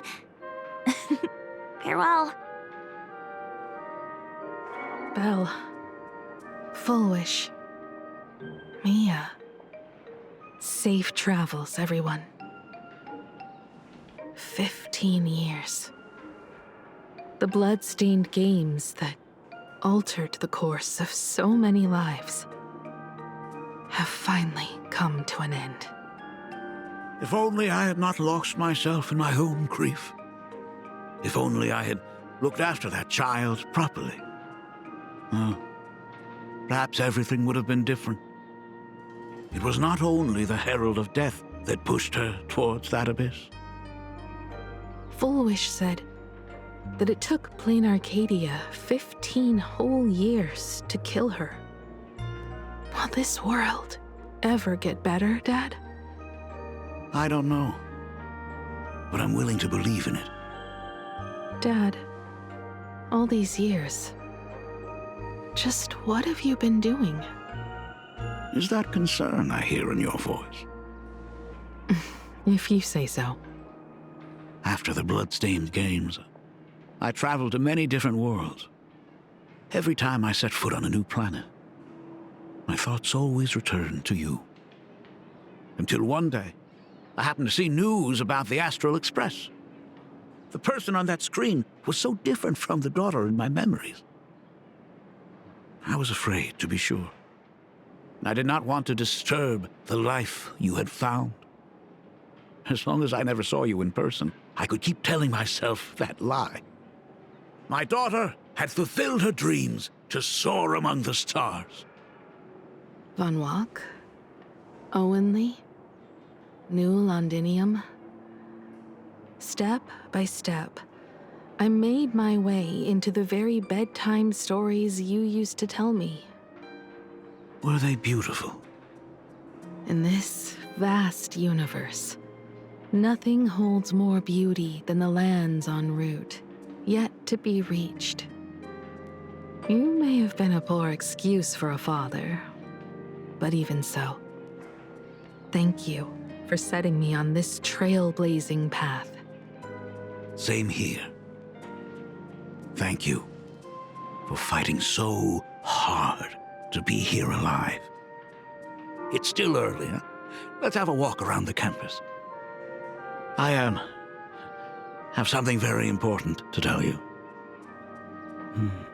But it can wait. Something very important?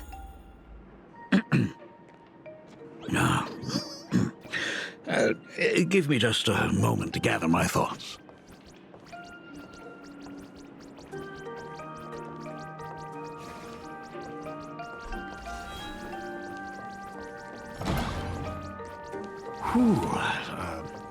Nice weather today.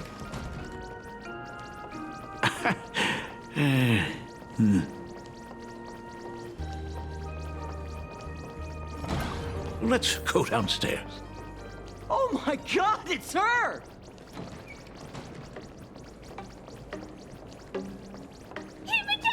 Oh my gosh, I'm such a huge fan of yours!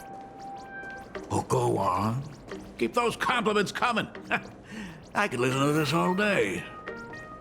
Goodness, they are not talking about...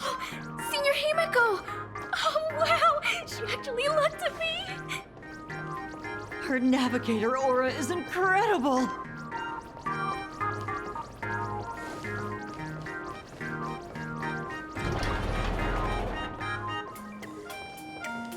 Astral Express, I love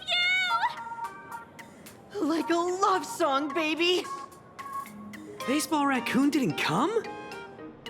Oh, Himeko is so pretty.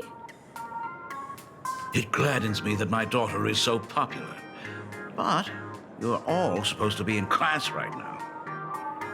The Herald of Death incident just ended. It is only right to let them breathe and relax for a while. To think that it all happened only yesterday. Young people really do have a way of returning to their carefree selves so quickly. I suppose it is because they believe the Astral Express will always be there to save them.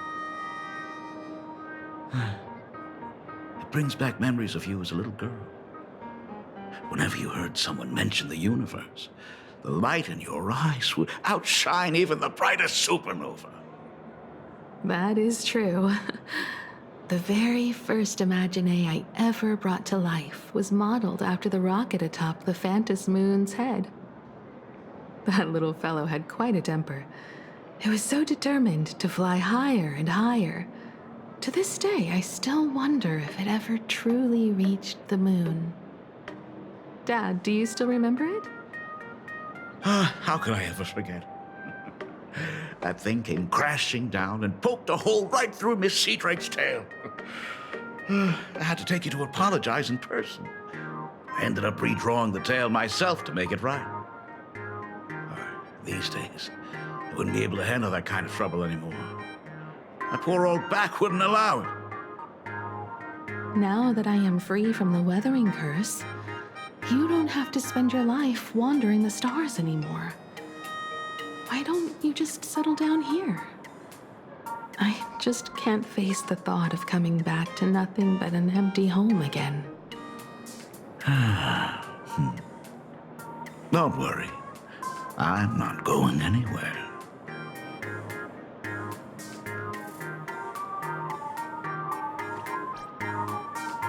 Himeko, slow down a bit. Your old man's arthritis is acting up again. The Imagenesis classroom is ahead. So nostalgic. Ms. Dolly? She might have taken the day off. I never noticed it before, but on closer inspection, this classroom is so much bigger than it used to be. It must be because of that incident. As the culprit behind it all, you haven't forgotten, have you? Of course. Well, since I couldn't get you onto the real Astral Express back then, I figured drawing you a substitute instead would be easy enough. The principal himself imaginated an express and went tearing across the campus with his daughter in tow. It even made the front page of the Duo-Mention City News back then. Looking back, you were always such a bright and spirited girl. Which is why I encourage you to reach for the stars. When the weathering curse took hold, did that dream only end up weighing you down? If it weren't for those dreams you gave me, I wouldn't be the person I am today. I'll never forget. Whenever the weathering curse flared up, you would always sit by my bedside and hold my hand, telling me the stories of Sir Kamor. That was always your favorite. Whenever your fever refused to break, you would cling to my sleeve and just wouldn't let go. So, I would start from the moment Sir Camor invented the diving device and go all the way to the second voyage of the interstellar explorers.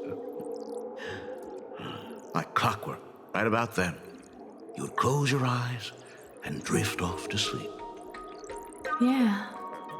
That was the first story you ever told me.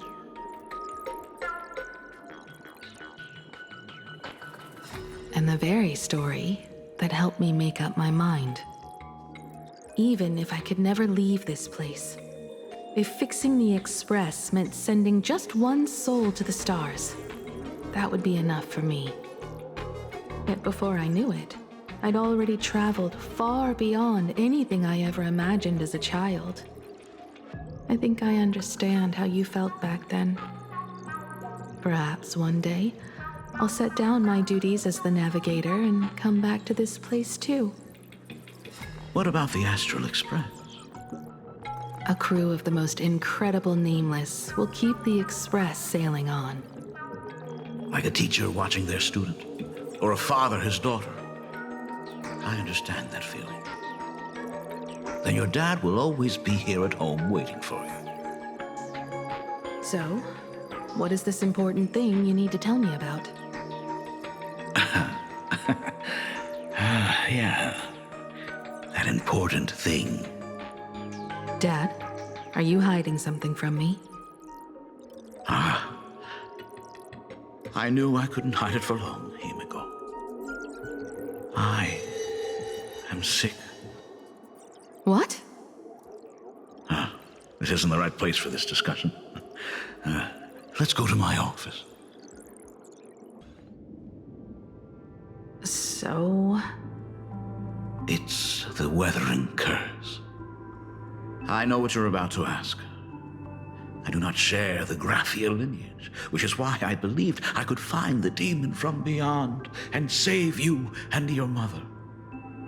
But in the end, Ryusuke was just a useless man who couldn't save his wife or daughter, or even himself.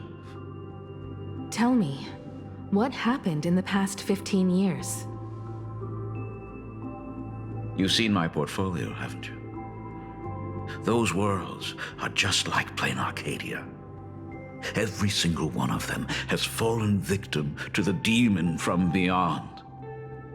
In those places, luck is a very real thing, and the demon from beyond can manipulate misfortune. What does that even mean? In ways beyond comprehension, you feel misfortune crashing down like a tidal wave.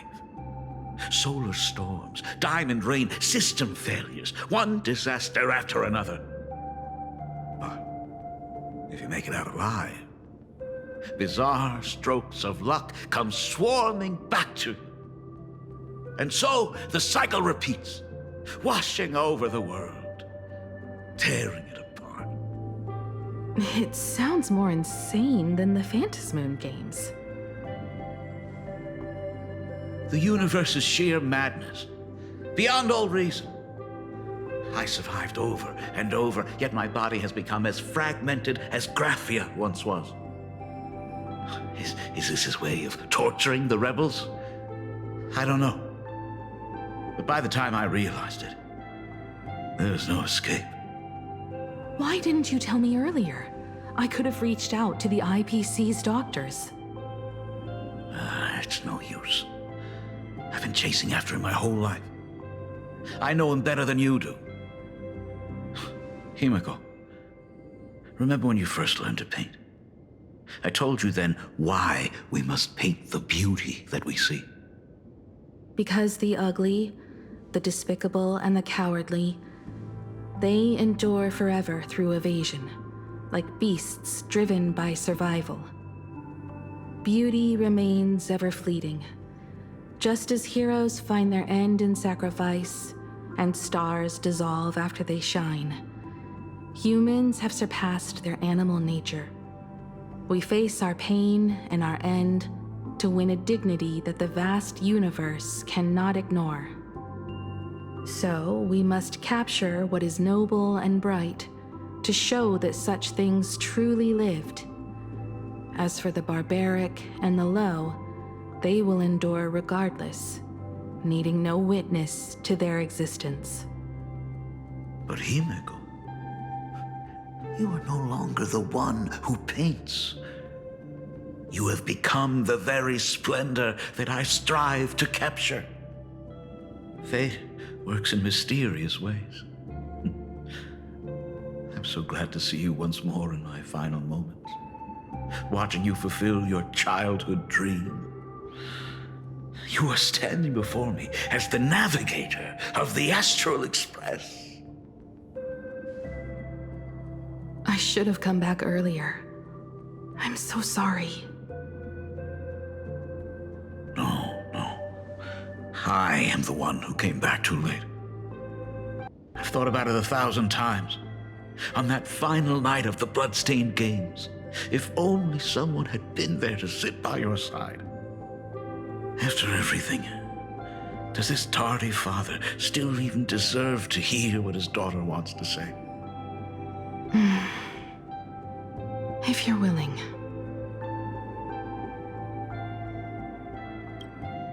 Thank you, Akiveli. Thank you, Himeko. All of this happened after you went away. You were jumping from one job to the next, and for 4 long years, I had heard nothing from you. During those 4 years, I found the stranded Express deep in the canvas world and kept trying to repair it. Watching the Phantom Moon grow fuller, I remembered the mask that had been handed down through our family for generations. If I could claim victory in the Phantom Moon games, then perhaps by harnessing the divine authority of elation, it might just be possible to set the Express in motion once more.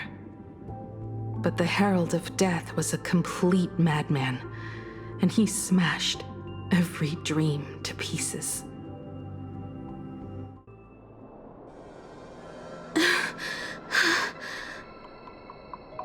These bloodstains. The Herald of Death is heading to Dovebrook. He's already killed so many people. When will it be enough? Himeko, are you afraid?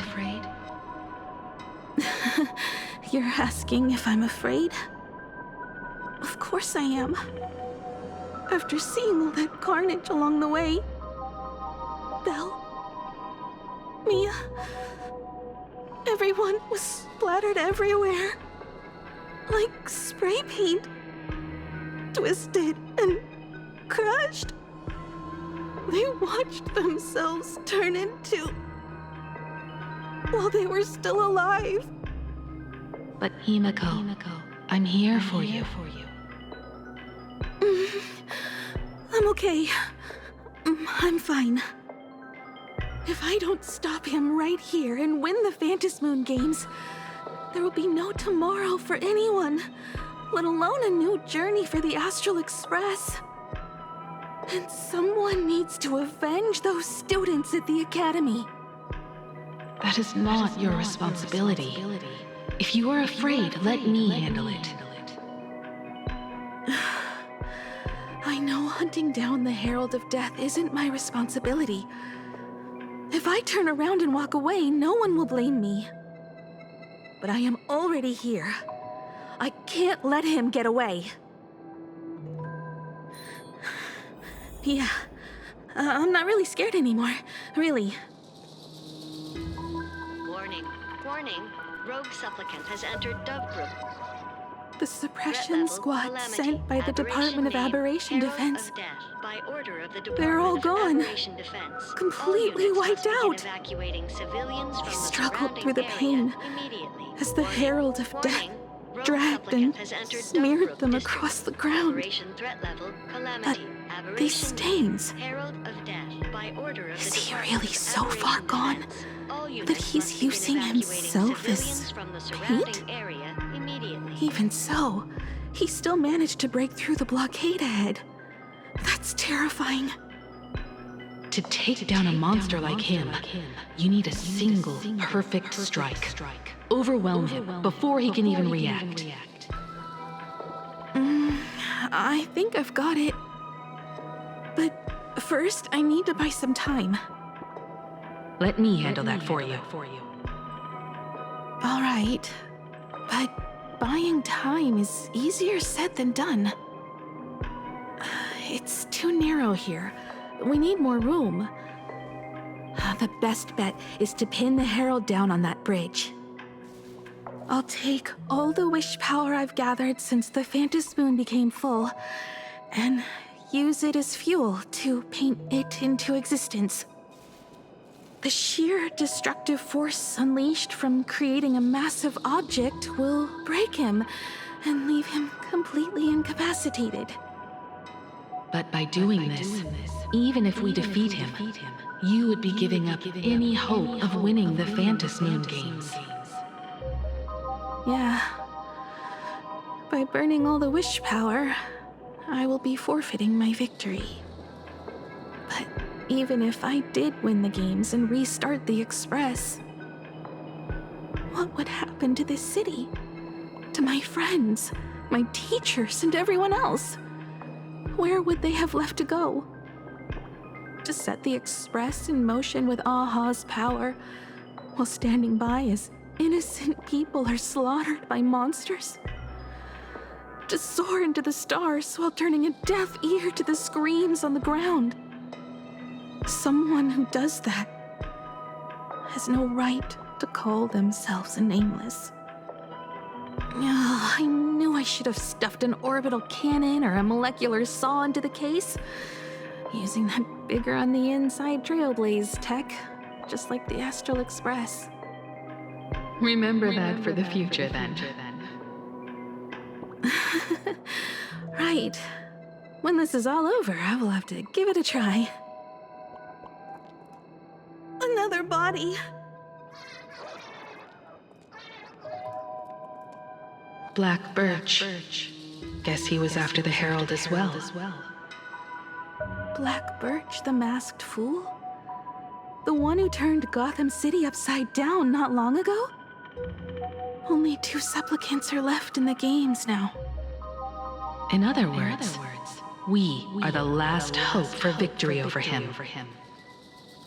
Just like those legends I grew up with. A hero confronting a monster to protect everyone. Now that responsibility falls to me. I will take him down. After that, I will repair the Express myself and see it fly over the horizon and break out of the atmosphere. What a beautiful sight that will be. Then consider this the first world to be saved before the journey on the Express begins.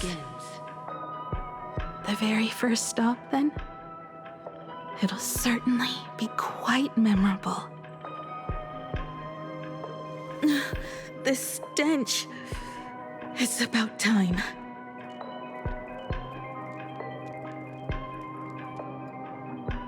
So exquisite! These flowers blooming in plain Arcadia! Ooh, I can hear them dancing at the tips of my nerves! What is that? You say this is not enough? Still not enough! I need more pigment! I will mix my colors with screams of terror and pray for the catecholamines to drown me! Department head, I shall show you the error of your ways! This flesh is the culmination of life! Its origin is right here! The giant tree running through our heartopia! I shall become her! We will be as one! No, I will surpass her! I will devour her and become the one and only existence! Another new shade, dazzling, shattered crimson! Are you perhaps the color I've been missing all along. Step into this masterpiece! Become one with me and lay the final cornerstone for the future of human evolution!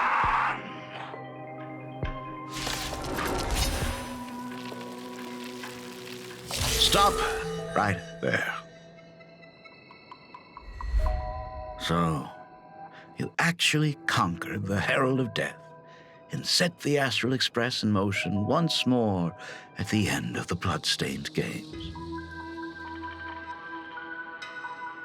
Here I go. I believe in your bravery.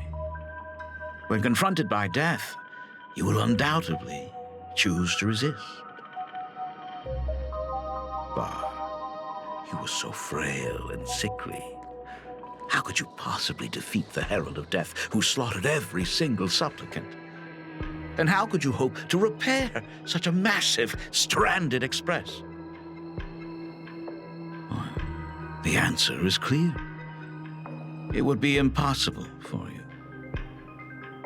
That is, unless you had another person helping you. Don't deny it yet. I've been tested by you enough along the way. So now, give your father a little room to breathe.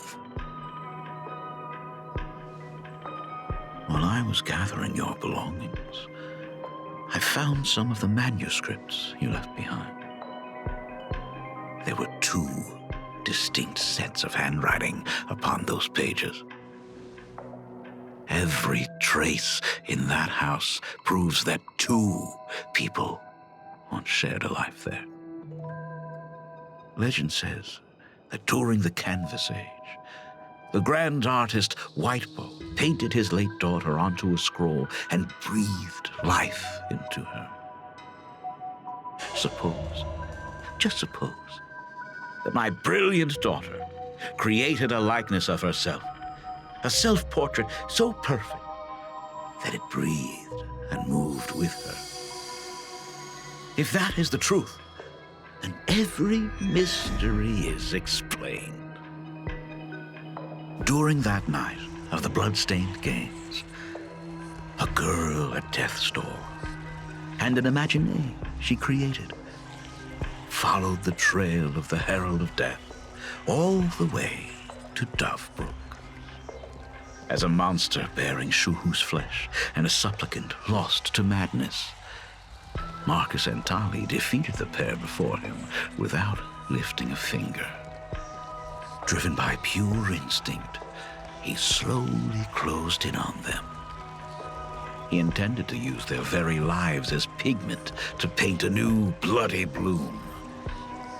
Little did he know that he was walking straight into a trap of their design. The moment he drew near, a massive iron fist was imaginated from the sky above. It crashed down and crushed into dust.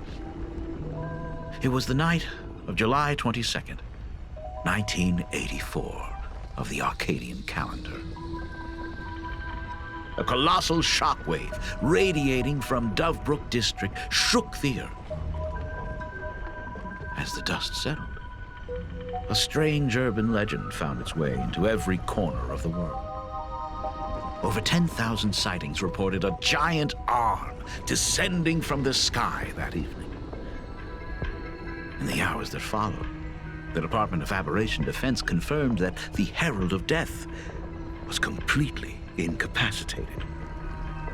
Theories were endless. Was it a divine act by Yaha? Or a weapon built by the IPC?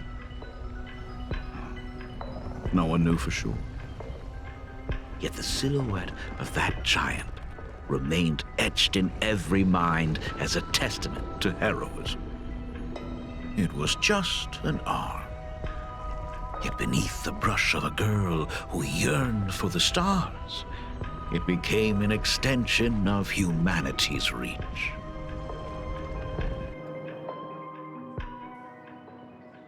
The girl achieved her dream, and the stars set sail once more. Truly a most romantic fairy tale. And now, unfortunately, I have to destroy this fairy tale myself. You don't believe me? I have no idea who you truly are. But that little girl who longed for trailblazing, my frail and sickly daughter. From the very beginning, Himeko never left plain Arcadia. That is not something you should joke about. You know better than I do whether I'm joking or not. By the way, things outside aren't looking good. The Arcadia is drowning in problems. Is it really wise to stay here instead of helping the younger crew members? Those kids are all grown up now. They can handle their mission. And as for myself, I am staying right here to deal with the biggest problem of all.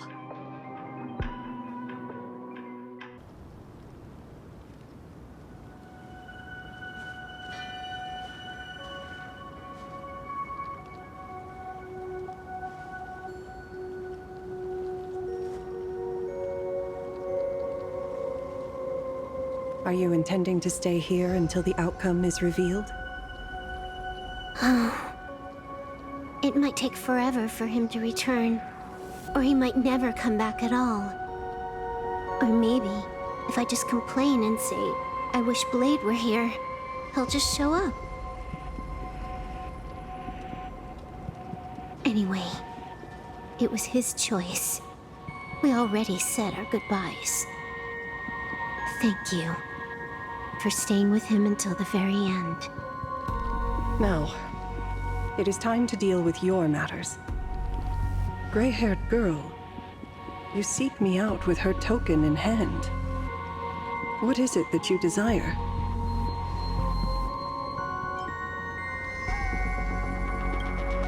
I don't quite follow. Our first meeting was just before we took the boat here. I only answered the call of wish power because of that mask. The one painted by Evanesia. Without it, I would not be here. So, who is this me you speak of? Me, of course. Not you again. A meanie will always be a meanie.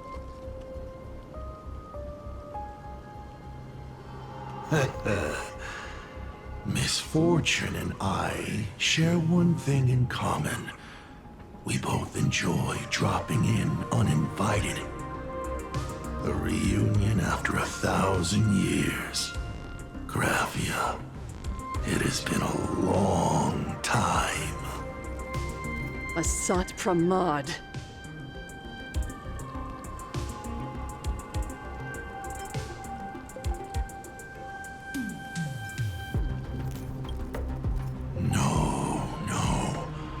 We're far more than just arch nemesis. Back at Ingford Hermitage, what you heard was only half the story. 1,000 years ago, amidst the ruins of Ahatopia, I found a baby girl on the verge of death. Her cold, lifeless body reminded me of the legend of Elation. Aha heard an infant cry and burst into laughter. Too bad I never did get the joke. So I came up with a much better one. I infused that child with the power of destruction, giving her the rebirth of a Void Ranger. I taught her to paint her monstrous beasts using the life of the veracity as pigment. All to carry out the Legion's divine will. Graphia, your name was your commission. To paint the world and carve a trace of our lasting glory just before the world meets its destruction. You were doing so well, right up until you saw that express crash. It gave you ideas, Graphia. Unrealistic, foolish ideas. Since that day, I have had nothing to do with you or your destruction. Your failure began the moment you tried to destroy the Express. All you did was turn the spirit of the Nameless into a rallying cry for rebellion. I took the power you forced upon me and used it to save the innocent. You commanded me to record the end of worlds, but instead, I created a sanctuary. So, you think putting on a human mask makes you one of the Trailblazers? How amusing. Look at yourselves. That weathering curse is still eating away at you and your kin. It is the inescapable price for being a child of destruction who dares to betray her fate. World and canvas, a total disaster. Yet you still tried to dress it up as a victory. Do you know why I haven't spared Ahatopia a single glance for an entire millennium? Because you bore me. But now, things have changed. Someone far more interesting than you has returned. And unlike you, she is the real deal. A genuine Nameless. That is why I have returned. Simply to tell you all this. Himiko? I've had my fill of this drama. Now, I'm dying to see how your face handles my fist. For 1,000 years, I have painted them over and over again. Every innocent life you extinguished during the Sind-Earth Age. Tell me, Asat Pramad, are you prepared to face their fury? I have more important things to do than linger here. But this little parting gift of yours? Why not let them have a taste instead? Come forth. Demonstrate your defiance.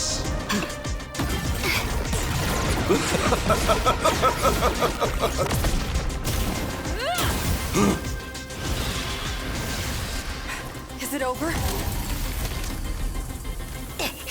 Watch out! Pity. Such a clean strike. But the odds of success are 0.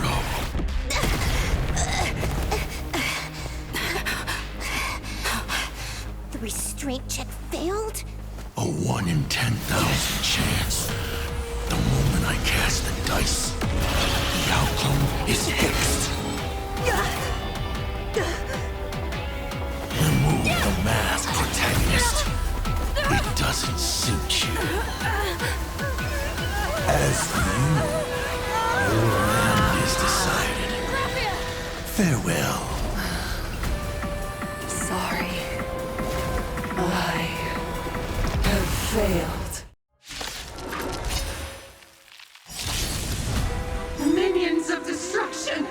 I will drive you all from this world! We must force her back to her senses.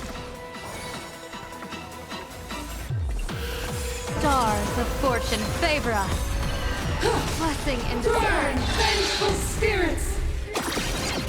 Do we have to go full force? Of course not. That is exactly what that Mimi wants.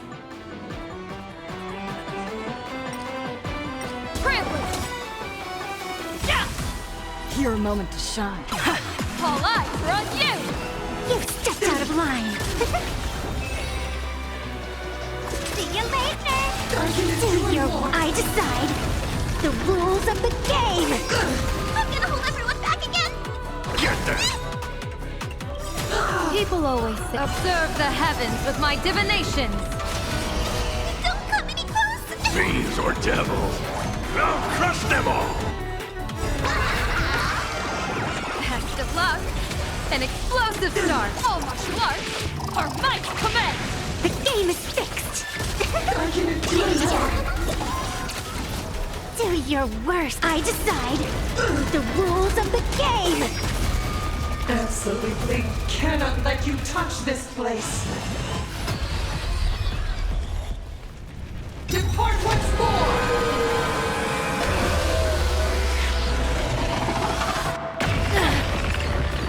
We need to finish this fast and catch up to Asat Pramod. Looks like I have to use level 999 one more time. No need for that. If a sword is needed, let it be mine.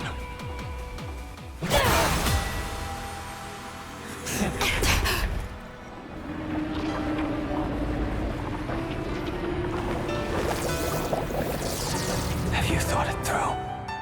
What defines a blade?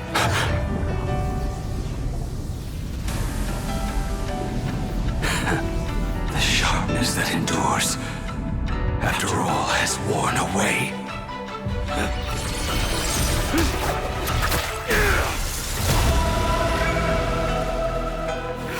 I shall take veracity as my forge, and abundance as my iron.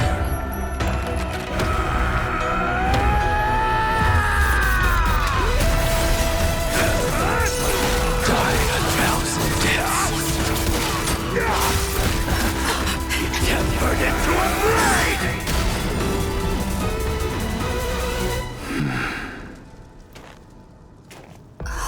What? Not even a welcome back? Bad omen. Don't thank me.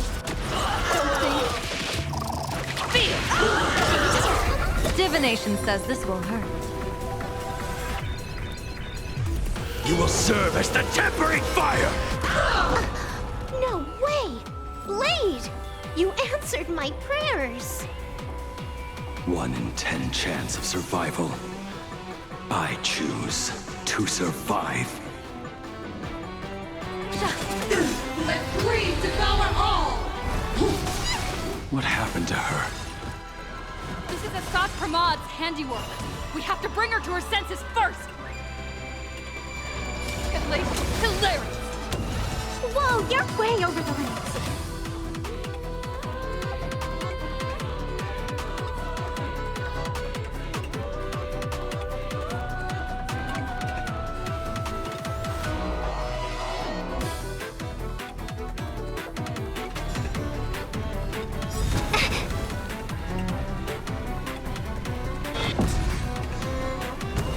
I'm gonna hold everyone back again!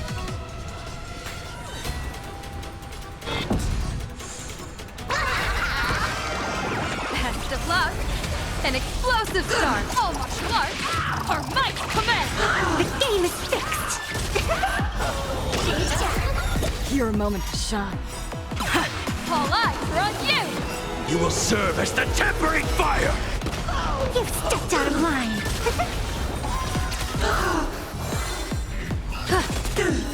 Do your... I decide the rules of the game!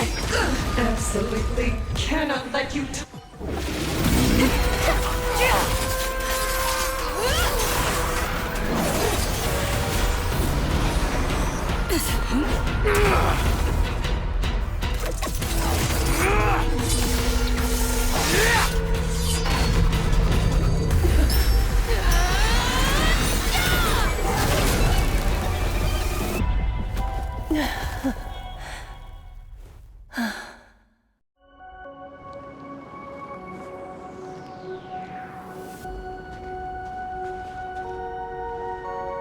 I hope I am not too late.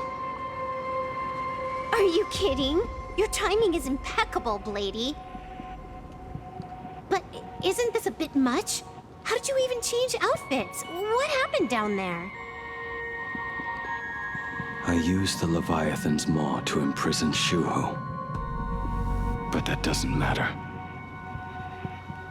What matters is that you made it out alive and got the job done. Not yet. I have made a decision. This time, I will stay and become a supplicant. I am joining the Phantas Moon Games. What? You're going to stay here and poke your nose into this world's business too? Let us settle this first. Are you okay? Thank you. All of you.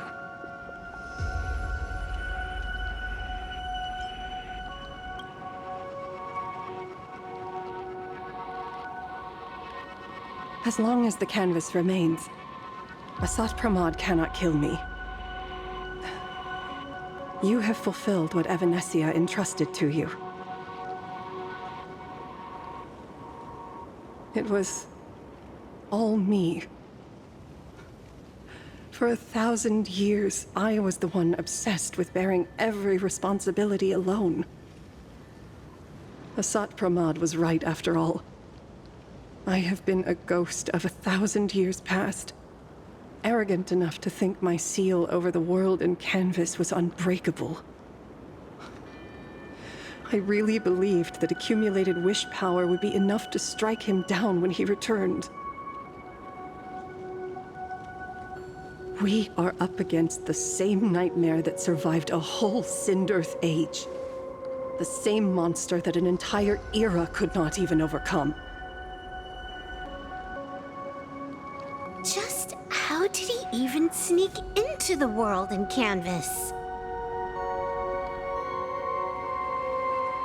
The first time I stepped into Inkford Hermitage, a strange whisper tried to latch onto me, but it didn't succeed. Maybe that was the first step in Asat Pramod's plan to infiltrate this place. Then, he took on Graphia's form to tamper with my mask, and even taught me the way to summon the real Graphia. In the end, he got what he wanted. So, this guy has only been after one thing this whole time.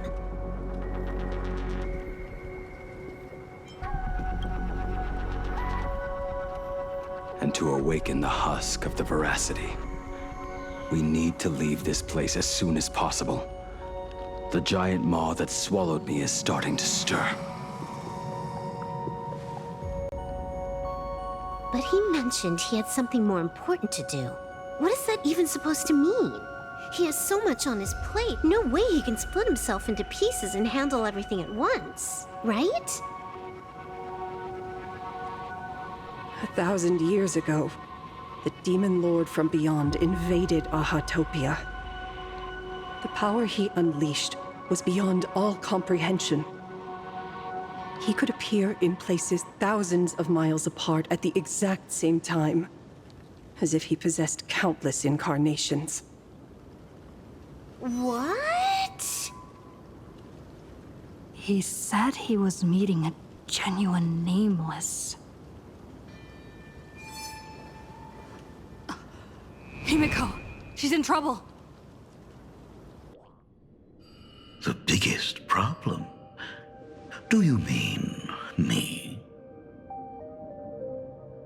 You said that classroom was a secret place of your own creation, yet Full Wish seemed to know everything about it.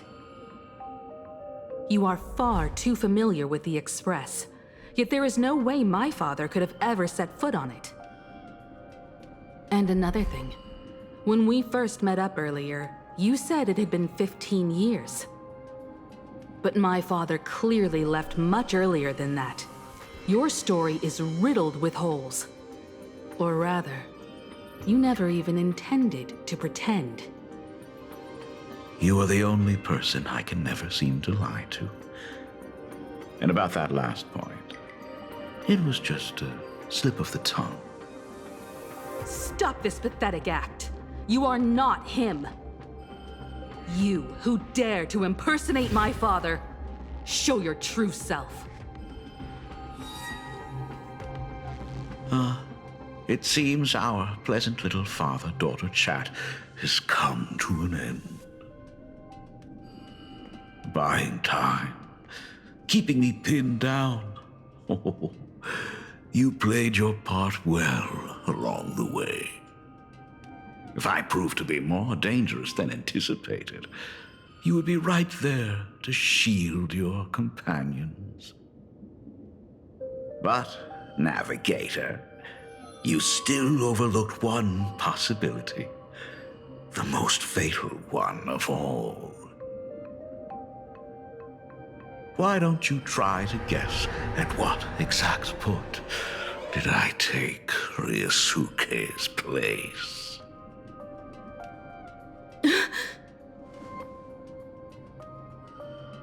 It happened on the day that man, in his desperate search for the source of the weathering curse to save his family, was destroyed by me.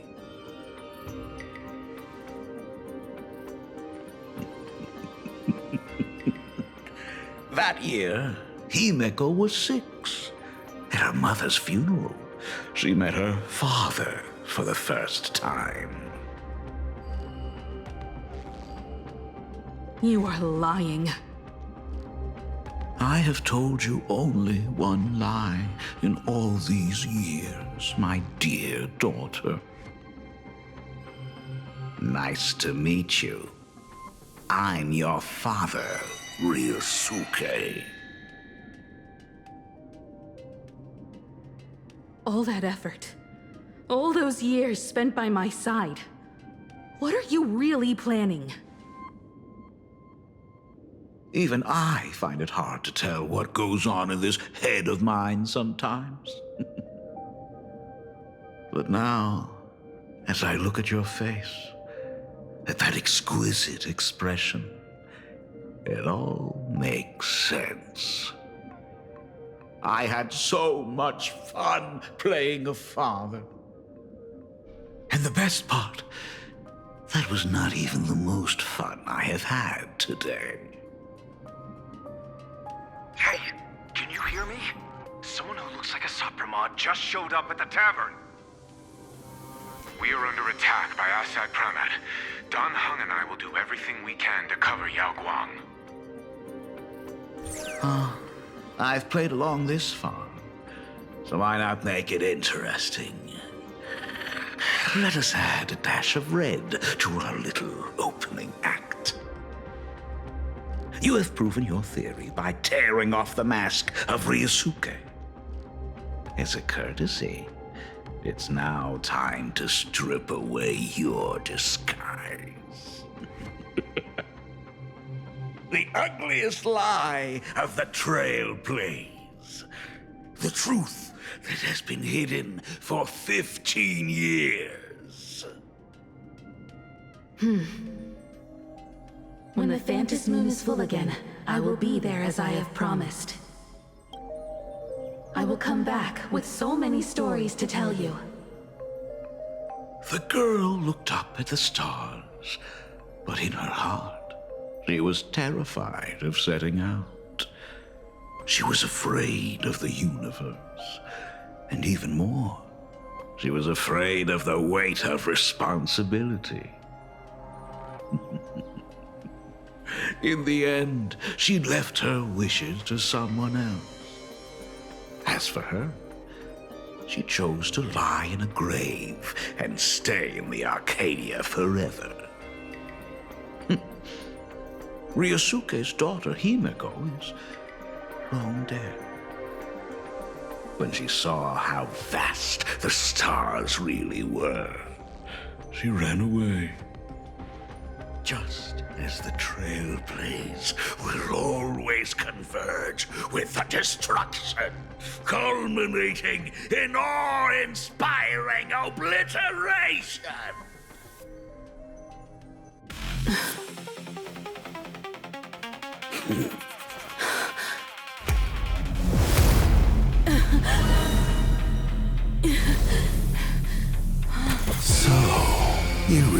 are a fake. Right back at you.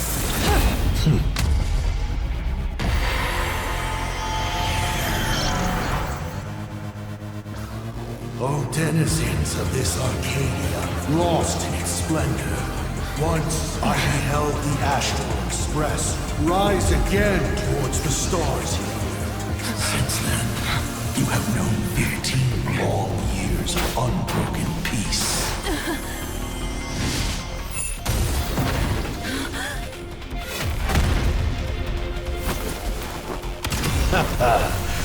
It's been a while, old friend.